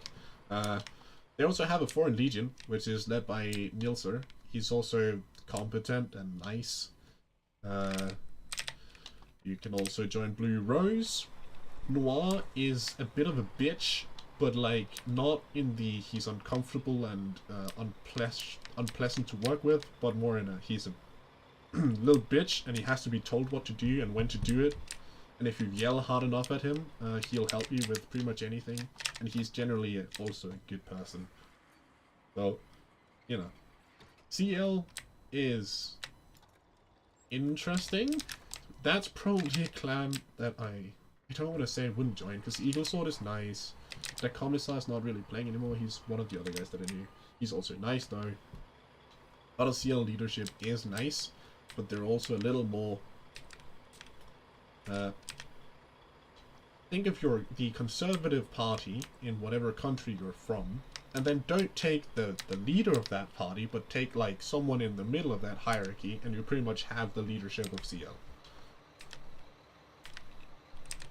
Hope to God that the people never hear me say that, but that's Warden Navy. Mint is a screaming asshole, but he's competent, so it's kind of okay. Von Kleis has some epic YouTube clips about him calling his clanmates retarded, but to be fair, they made a dumb mistake and he was already kind of pissed. So that was just like unfortunate, really comedically great coincidences. And being in a meeting with him, he's a pretty nice person. 82DK, largest clan in Foxhole.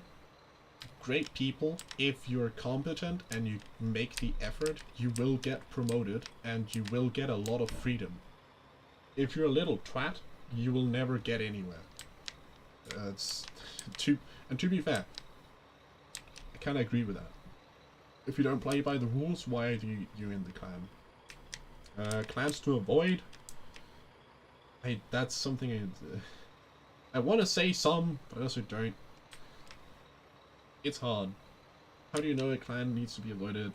All the clans that I have seen, encountered, where I would suggest avoiding them, have always ended up having some kind of revolution where some lower officers got tired of the leader's bullshit, or the leader got tired of their quote-unquote incompetent subordinates' inability to do anything, and rage quit, and then the officers ended up basically rebuilding and restructuring the regiment from the bottom up, and they always end up being a lot better and a lot stronger than when they started. There's only really one regiment that I would say you shouldn't join. That's not even true. It's like, it's always people. It's some people start a clan and then 5 days later they're tired of having a clan, and then a week goes by and then they're like, oh, I want to start a Foxhole clan again, and you're like, but you're gonna drop it immediately. So what I'm really saying is, be careful of new upstarting clans. But you know that. It's always going to be a gamble when you join a clan that's new or starting up. And I say that as a new and starting up clan leader. There's always going to be some new and starting up clans. Like, I've had a clan. I don't even remember what they were called. But the leader, I reached out to the leader because we all talk together and be like, hey, how are you doing? Do you need any help?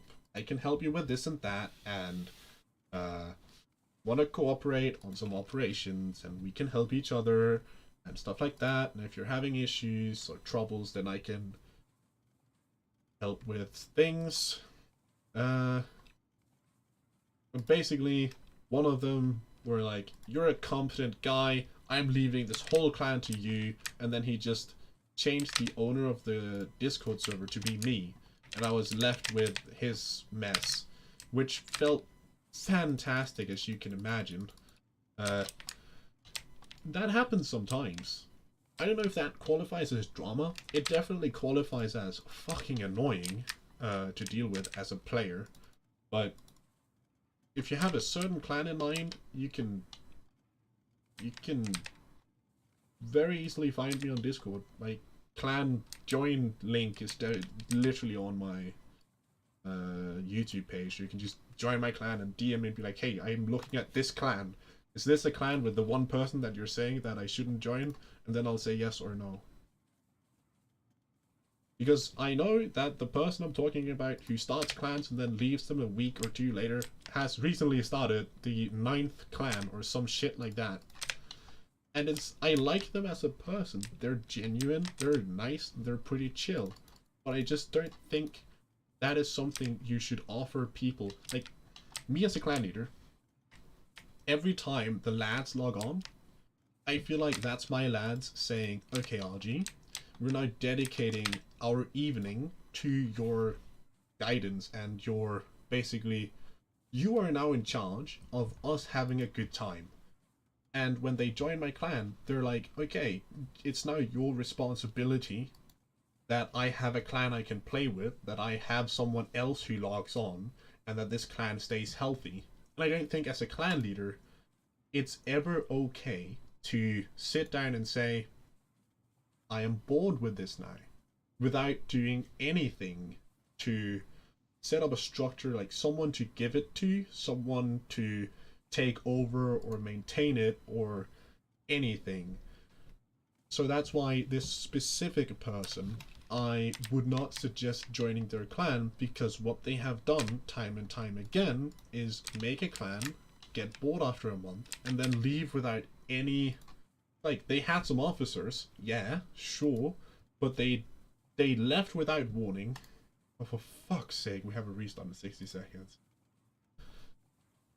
But I just don't think they did it in a professional and considerate manner to the people who have dedicated their time to them. I mean, every time someone logs on, if I have 10 people logging on and saying, Argy, what am I supposed to do? Spending just an hour leading them, that is 10 hours of time that I have control over. And I should spend them wisely, I feel like. I don't know. That's just what I think.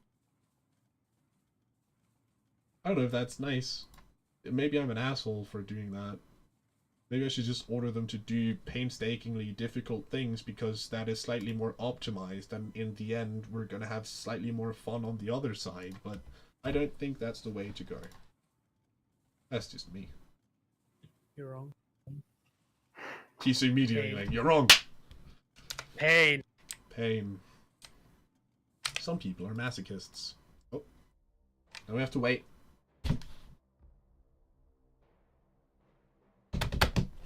Nice. Hey, I got the music thingy. Nice. I also see that I have a ping on Discord.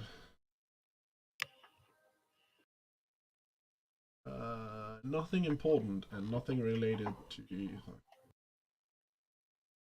I can use this, these 5 minutes of standing still and doing nothing, because it's in recovery mode, to look at what the other clan leaders are saying about the update.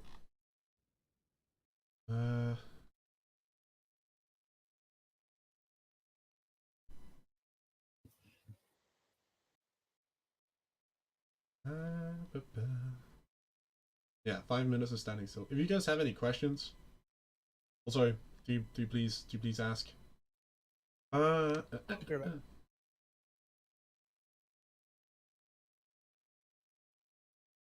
Yeah, no, I can't even.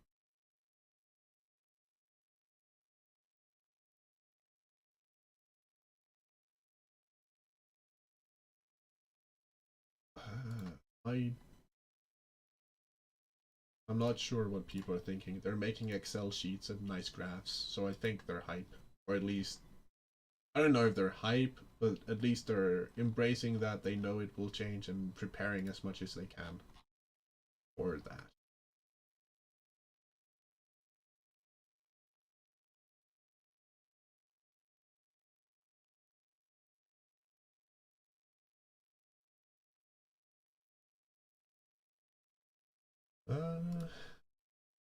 I don't see... Yeah, I don't see anyone who's like actively pissed or actively like, whoa, hi. Hello, person with a name that I cannot even read. Oh yeah, less keyboard ASMR. I am working on buying a keyboard that has linear switches, so it doesn't say click lock. I was looking... If I was gonna join a clan, I've been looking for a clan that's in it for the long haul, so we could have a lot of lodges set up. And when an operation starts, everyone has a role to play and make some games. That is, you have described every single clan ever. So, like, oh, Queen's Funeral, for fuck's sake.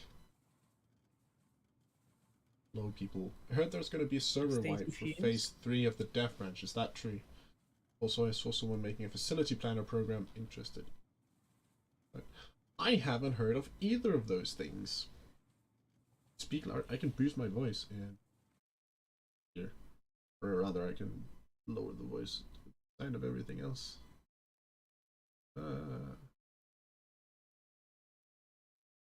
Yeah, I definitely agree. I have to get Get another keyboard. Get a keyboard that doesn't go. That sucks. I mean, I can hear it. I have my headset on. It's terrible. Absolutely horrible. Horrendous. Still in recovery mode. Yay! Drinking more Faxecondi booster. You guys should Google that. It's good. Faxecondi. F-A-X-E space K-O-N-D-I. Google it. It's good. You need this in your life. I'm telling you. I am not sponsored because I'm a tiny YouTube channel. But this is good. This is the good stuff. This. It's funny how people buy clacky keyboards for the sound, but then get noise cancelling headphones. I did not buy it for the sounds. I didn't even get the clicky one. I just wanted the feeling of the actuation of the key. If my perfect keyboard would be one where I could just like feel it click, but I wouldn't be able to hear it. That would be my perfect keyboard. And the only alternative, because I have the tactile, which is the you can feel it and it's less loud than the clicky keyboard. The only other option is linear, and linear is basically just membrane keyboard, but it has big buttons. So no sound, but the big thing. Like it looks like a mechanical keyboard, but it doesn't say anything and you can't feel it do anything. And I don't like that. I got the mechanical one for feeling pressing the buttons. I don't know. Maybe it's just me. I like feeling that I'm doing things. What do you guys think? You like clicky keyboards? Linear keys all the way. I use short actuation linear. There are MX Silvers. I have a Logitech something, and I don't remember what key it is, or what, I don't remember what it's called. It's called a thing. Not that much into keyboards, I just want a nice one.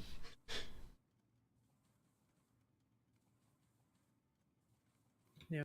There are like tactile ones that don't have much sound. Yeah. You just have to find the right key. Yeah, I want that, but then I have to build a custom keyboard, and I just...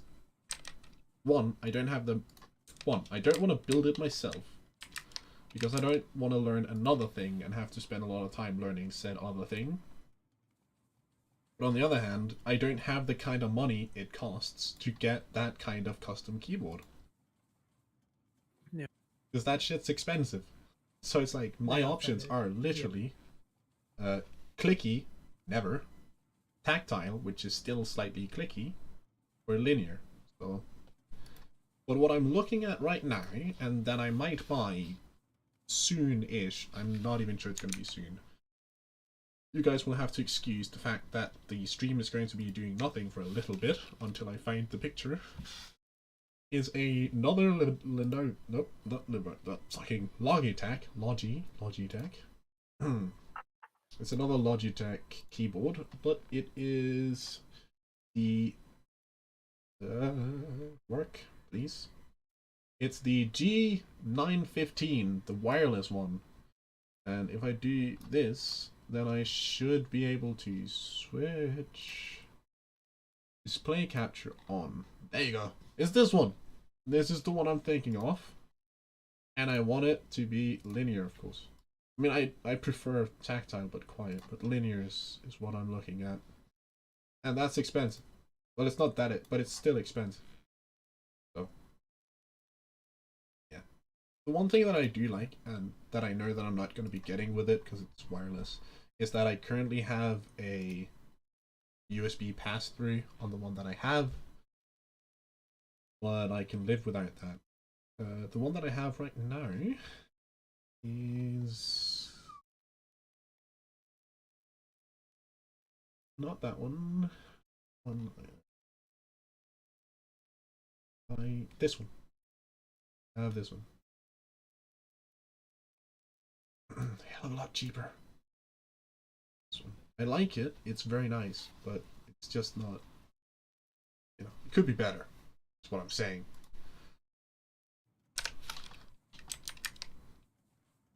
Any opinions on?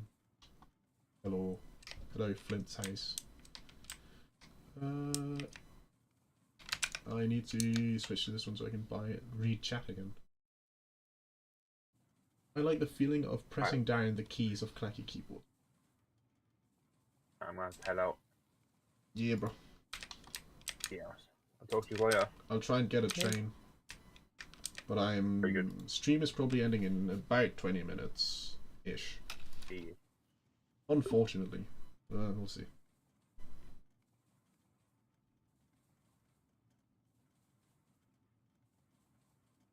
Getting oil. I want to try making... I need so many things. I'm going to attempt to use this. We really just need another mobile, or not mobile, but like stationary fuel. Or what is it even called? It's like a liquid. No, it's a fuel container. We need another stationary fuel container. That's what we need mainly. Because then we can have one up at the heavy oil production facility, and then we can have one at the power production facility. And once we have both, then can actually start producing both power and heavy oil at the same time, instead of having to kind of weirdly split it using a fuel truck.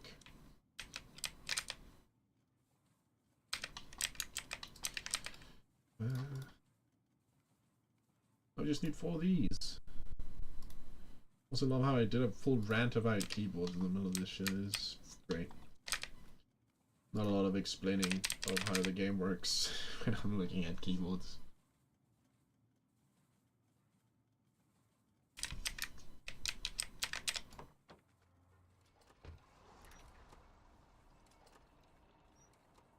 Maybe I just need to get enough clout for one of those keyboard producing channels to be like, hello, I made this keyboard for RG and it was sick.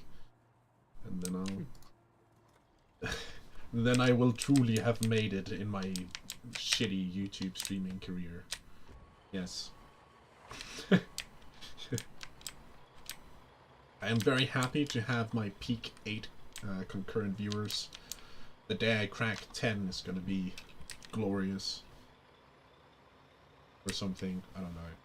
I have to be more entertaining, less clickety clackety ASMR, and I don't know, more stuff. Better setup, interaction. What else? Improvements. Better entertainment value than constantly driving a truck. Maybe develop a funnier personality is step 1.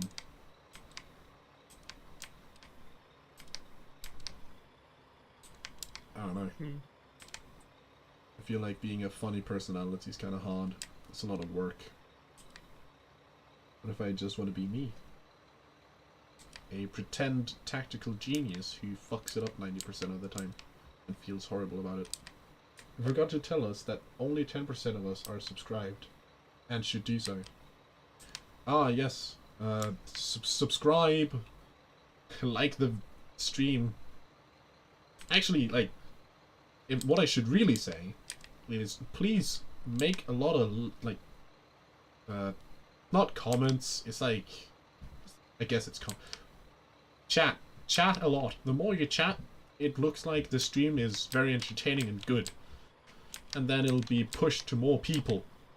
The more we have chat going and talking and doing stuff, YouTube's going to be like, yes, this person is doing something right. He has people engaged. Engagement means that they're focused and entertained, and we can run ads for them or something. I don't completely know.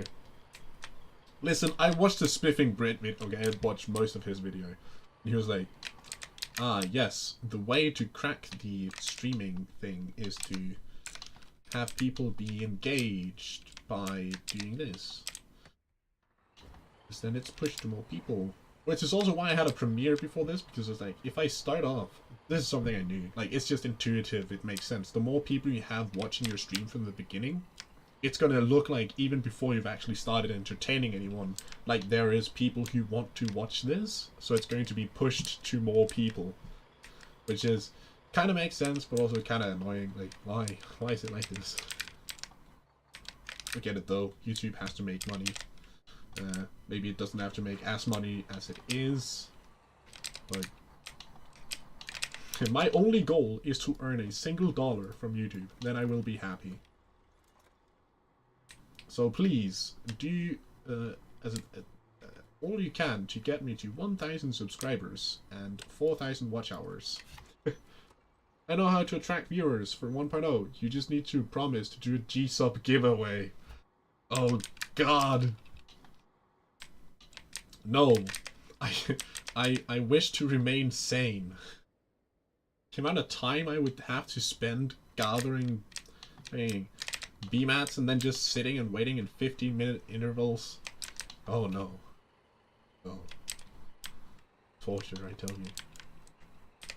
Pure torture. Was it some dude said that you can interact with these? With the fuel truck? But I don't think you can. Yeah, absolute horseshit. I mean, garbage. Yes. Would never say such vulgar things on stream. Please, please, daddy, well, mother YouTube, I guess, given who the CEO is, do not strike me for saying this. I have a tiny channel, why would they care? Algorithm is like, he's vibing with his 5 concurrent viewers. There is no worth in him. He does not even earn money. He is free money for us through ads. We should not care. And to that I say, fair enough. I will accept that.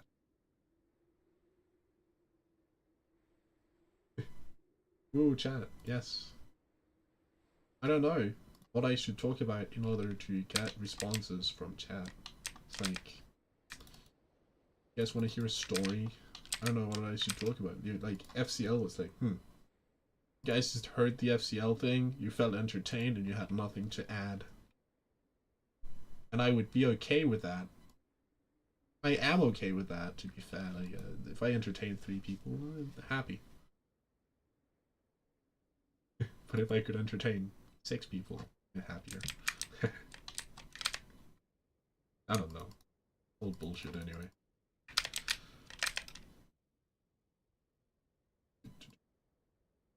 The keys we have. Are you on sulfur now, or are you on something else? Sulfur at the moment. Sulfur is good. I will likely need to start up the factory to start making. We get you one of those Foxhole. Get you on one of those Foxhole podcasts. Maybe that could be fun. I mean, to be fair, a long time ago, I actually held a podcast with Archeon from 11 Year C and Rhodes, who's kind of from Raid at the time, but also kind of not. He was like a supporting officer or something like that.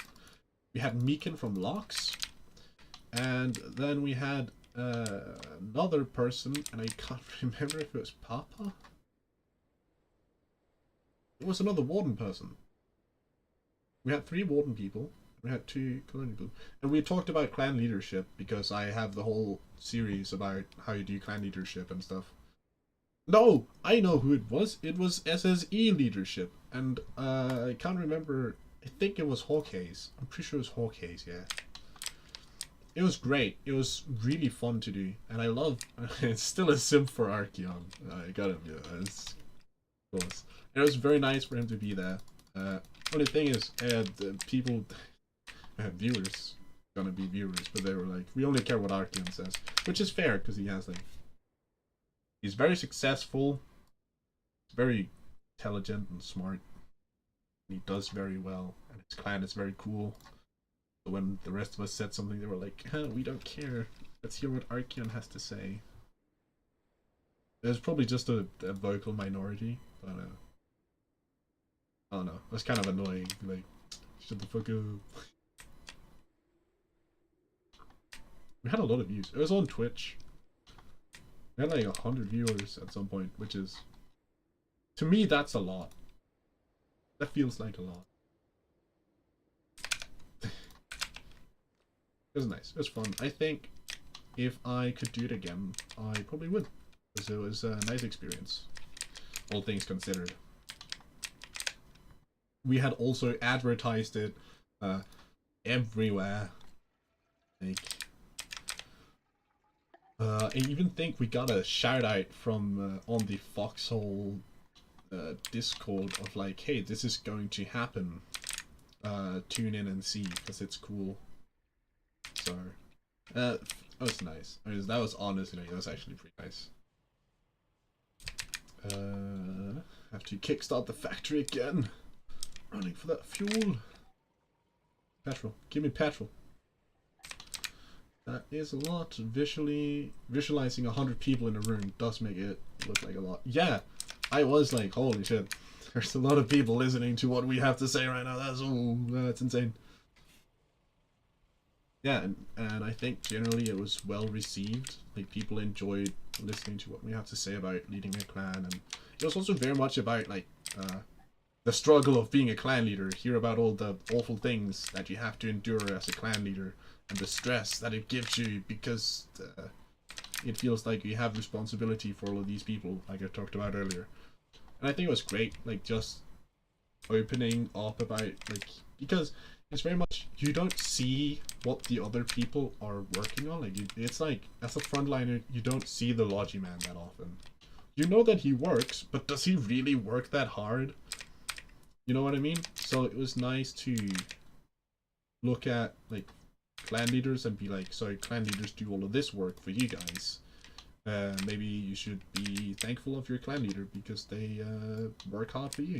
Stuff like that. It was a good podcast. Forgot to save it. Of course I did. I'm a fucking knob. I guess you can also do some guide videos to get viewers for your streams. There will be plenty of new players who's going to be looking for up-to-date ones. Yeah. The thing is, I already have a series of how to do a lot of stuff. But those videos, and they're still up to date. Like, I made them, even though I made them like, when I made them November-ish. They're still up to date. Like, because they haven't changed the general logistics, I can make one new video explaining how facilities work. And that's kind of it. Like, that's the only thing that I would need to have everything covered in just those videos. The most recent one I made was about how to do recon and scouting and stuff, and that's mostly focused on how to get better at doing recon for clan operations. So I don't know, like, enough stuff hasn't changed to warrant a new how to play Foxhole video. I mean, it would definitely get views. Like, I know that it would definitely get 1,000 views per, because that's about where my current ones are laying. But I have made a 15,000 view video, and that video is literally called How to Win Foxhole. It has the most clickbait title, and it basically just explains the basics of what Foxhole is about. I assume that you can't make BMATs in new facilities. No, you can't. But you can make sandbags and barbed wire in the recycler, which I think is cool. But you can't make BMATs. Fortunately not. Would be cool though. Having it as a self-contained system, all like be able to do everything here. But no. Not yet at least. The devs did say that they wanted a lot more things to be buildable and doable in the facilities. I think ultimately what they want to do is pretty much remove the need for developer-built towns and just replace all of it with player-built facilities. But then I question, how will you do that and still not ruin the thing about too many entities in one region? It feels like they're lacking a core engine buff or like improvement for that to work. I don't know if that's just me.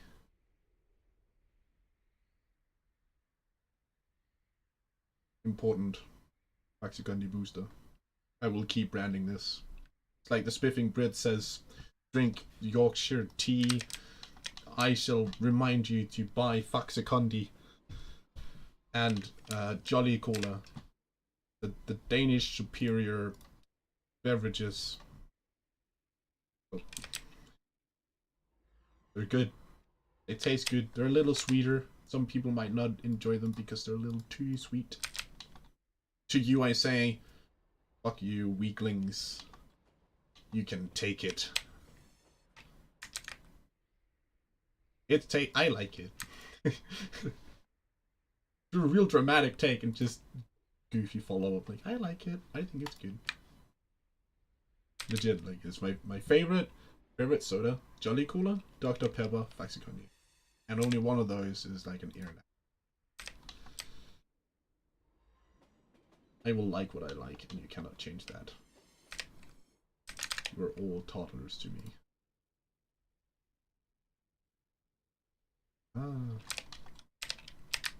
Time to fire up the construction material factories. Need more power. Did this turn off? Really? Did I not get enough power through to... My god.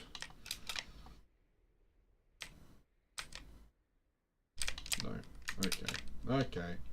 I see how it is. I hear you. I didn't put any oil in. I know. I'll go put oil in, you little bitch boy. And you just need power to do it. You can make a part 2 of how to win Foxhole, and it's just don't take 15 rifle ammo clips and 5 bandages and a radio. I mean, I don't know if I want to be that kind of clickbait. I felt like the first video was actually about like how you win Foxhole, like, because I do talk about winning the war is the art of balancing logistics versus frontline focus. So it's my first video is not complete clickbait. I feel like a second video with the same title and just saying don't do this dumb thing is gonna be so much clickbait. I don't know if I'm ready for that in my career yet, you know? I'm not that kind of person. You guys gonna come back in 2 years and I'm just gonna be like, today I killed 25 colonial tanks with this one trick that the colonials don't want you to know about. Yeah, it's gonna happen. 100%. I know it already. Called it. Now you guys can't come back later and say that I'm a dirty cheat because I did that, because I already said that I would. See? I am winning. I cannot lose. See, I'm not as bad of a person. If I say that if I know that I'm a bad person, I'm not that bad. You know what I mean? Is that not sound logic? I mean, come on. Shit's 28. I want to get it running though. I want to get it running on stream. Let's go. Yeah, this really, like, if I had my 3 more dudes, I could have ran this on max capacity. That's what I'm saying. Like, you really do need 4 or 5 people to run even a facility of this size. Like, just because you constantly have to run around and do a lot of things. I mean, I alone could focus on just making construction materials. Okay, but then it's the only thing I do because I constantly have to run all the materials. I did that the other day, and I was only really able to do it because I had so much scrap. So the only things I had to get was oil for power, and I had to get coal for coke. But if I had to get scrap as well, it wouldn't have gone well. Like, that wouldn't have worked. Why did I have coke in the stockpile? Oh no, it's the wrong stockpile. Never mind, I'm blind. I need here. Need this. So yeah. I don't know. It's fun. I like this, but it's also a lot of work. I do kind of fear that I'm gonna burn out my whole clan on just research before the war even starts. I might. That's Definitely a real threat. risk. Huh? Definitely a risk. Yeah. I don't want to do that. But I also want to be ready. You know?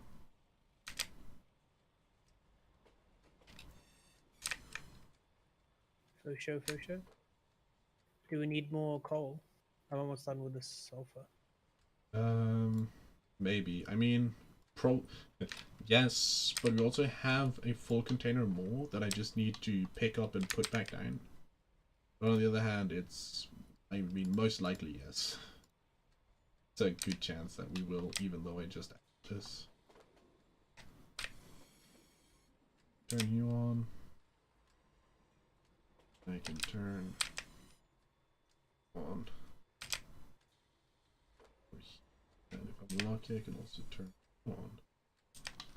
Aha! So that's now 20 construction and materials per minute, which is nice. Okay, you're already turned on. I believe I can also turn on this coal refinery. Yes.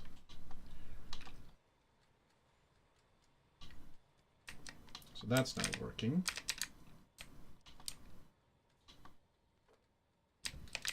Then I was meaning to ask, can you turn on more than one like function of a building at a time? Or is there no, only one. Also, I need to take a coal.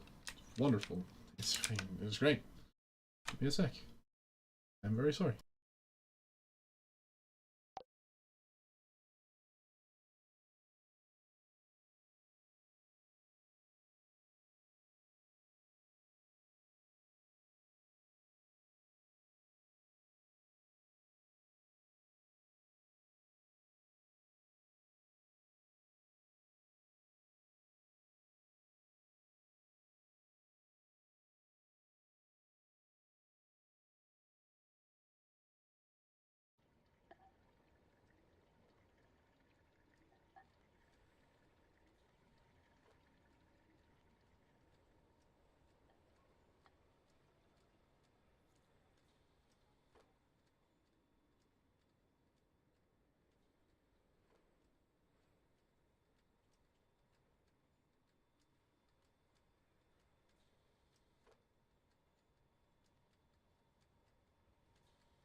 I'm back. Woo!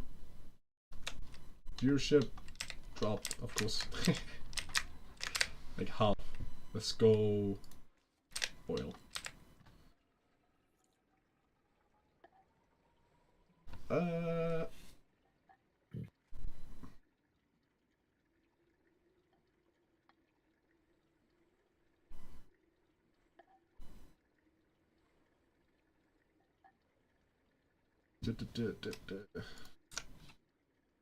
Oh no, something's happening with the stream? Or not? What? No, okay, we're good. We're good. Top 10 mistakes newbies need to stop making to die less. Number 1, digging a random trench while a brig is standing 5 feet beside you. Well, the thing you die of when you make that trench is the brigadier shooting you.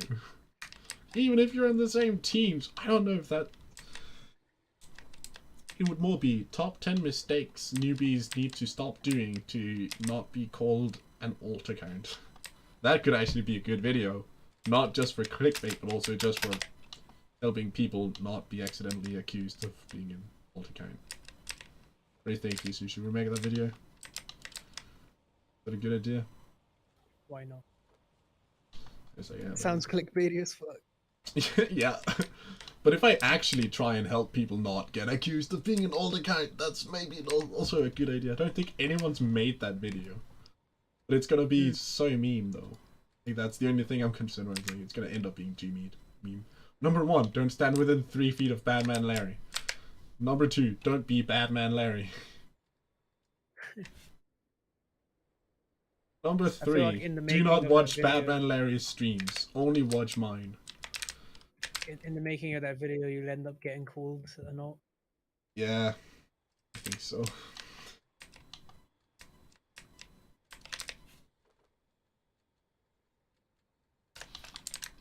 I have more power than I should right now.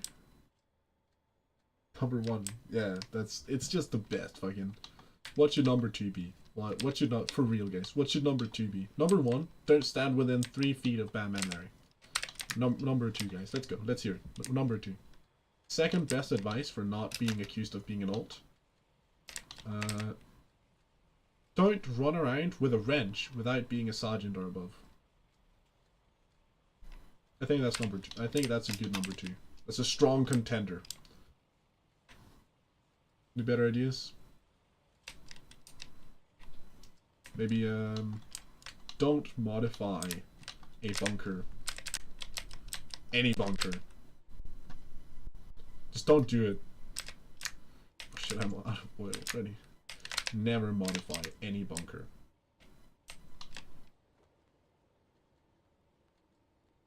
Do not build trenches in the direction of the enemy. I don't even know. That's kind of smart sometimes if you do it right. Look, we're missing power. We don't have any heavy oil. Why are we not getting any heavy oil? Oh, it's just not made yet. Do not carry a radio backpack. Yeah, that's a good one actually. Don't carry a radio backpack. Do not drive an LUV. No, I mean, even carrying a radio backpack is like, what operation are you on carrying a radio backpack? Do not carry a radio backpack in a clan. In an operation, like in a clan operation. Do not drive an LUV in a clan operation. Because they emit radio things as well, if you have the base type.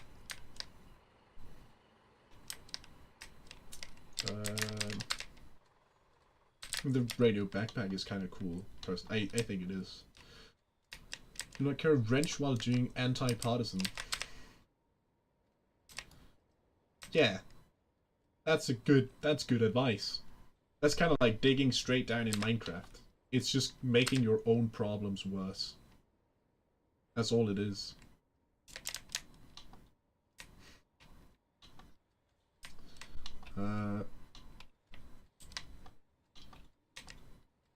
Don't. No. Like, gas grenades are pretty harmless, no matter what you do with them, pretty much. So I don't know about that one.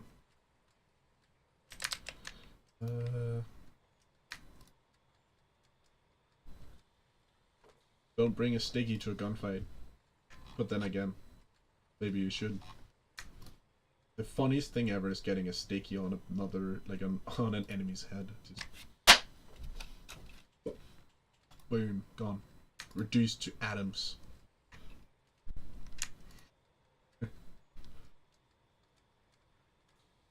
Do not shoot flares on friendly infantry. I think that's a good one. You know?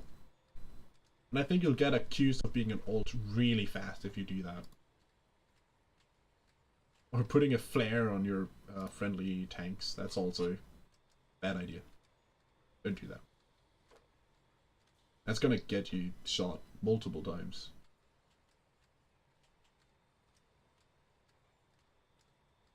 Can you hear the clicking from the game, by the way? Like, that's the thing I want to know. I'm feeling a little bit of the sound things. It's real quiet. I can see it pop up. If I don't say anything, can you hear it? There's like, the factory has like a clicking noise to it. Pretty sure it's the coal refineries. They have like a little clicking, ticking noise that it makes. That's really nice ambiance. Which is way too pretentious for me, but I said it. These don't really have, they just have a quiet hum. The coal ones are like, they have a little ticking noise. Kind of like, sounds like a clock. Yeah, it does. It sounds like an old-timey clock. It's very nice. When you produce a vehicle in one of the new vehicle production facility things, it makes like it's like a muffled welding sound, which is also very nice. I see that I have a ping on Discord. It might be important. Is it important? It is probably Rega yelling at me. Yeah. No. Let's not look at that. It's my other job. If you haven't noticed, on my channel there is there's an update log or a development log for a mod that's being made for not for Hearts of Iron. It's Hearts of Iron Conquest. It's basically Foxhole in Hearts of Iron. It's really cool, and I do videos about how it works and progress and stuff. And I was supposed to do an interview with the lead developer, but he got sick. So yeah, and we are both very bad at actually getting shit done in terms of stuff like that. So Rega, who's the director of the whole shebang, is very much on our asses about actually getting it done. Unit mod pack for company viewers. I don't think there are any. Would be cool though, but just looking at the what am I doing? Get it from here, it's turn off. But just listening to the 3D artists that we have, like I think we have one right now. It's not a lot, admittedly, but just looking at like the work that they're doing right now, that shit takes time, and they have it easy. Or not, they have it easy, but they have better circumstances for doing it because Siege Camp, they changed the name. Siege Camp has graciously allowed us to use the assets that they have made for Foxhole in the Hearts of Iron mod, which is very cool. And so what the 3D artists are mainly doing is grabbing those and then animating them for Hearts of Iron, which means not most of the work, it's not at all most of the work, but some of the really difficult work of making a 3D asset for Hearts of Iron is done because they can import the 3D asset from Foxhole, which we're very thankful for. But knowing how much pain they're in, and they are just like they can skip the whole aspect of actually like designing and making it, and just like skip that whole step, and they still have so much agonizing pain over doing the job that they're doing. I would be very surprised if there was anyone insane enough to make a unit pack for community viewers. Though if they did, hell yeah, I'm on. They definitely do that. Play that. Engage. Utilize. Keywords. Anyway, this is about as much as we're gonna get the factory running today, given that we're only 2 people. I hope that some people learned maybe a little bit from this. Maybe especially about how much effort it takes to actually do these. I love these streams always start when I'm still at work at a factory. That is true, but that's because I work in logistics, by the way. My shift ends at 12 my time because I have the morning shift. So some people are kneecapped by my streaming times. I promise you, some Tuesdays there will be a late stream. Also, you're in my fucking clan, mate. You don't have to. You don't have to watch it. You can just be a knob to me personally. You know, Finn, what do you want? Anyway, thank you for watching. I hope you have been entertained. And maybe you'll tune in another time. I mean, some of the people who've been the most active, I recognize because you're nice. You've been here before, like every single time I've streamed. That's cool. That also feels weird. I don't know why, but I appreciate you showing up. See you. Have a good day. That is so fucking cringe. That is the most cringe thing. Freaking. Have a good day.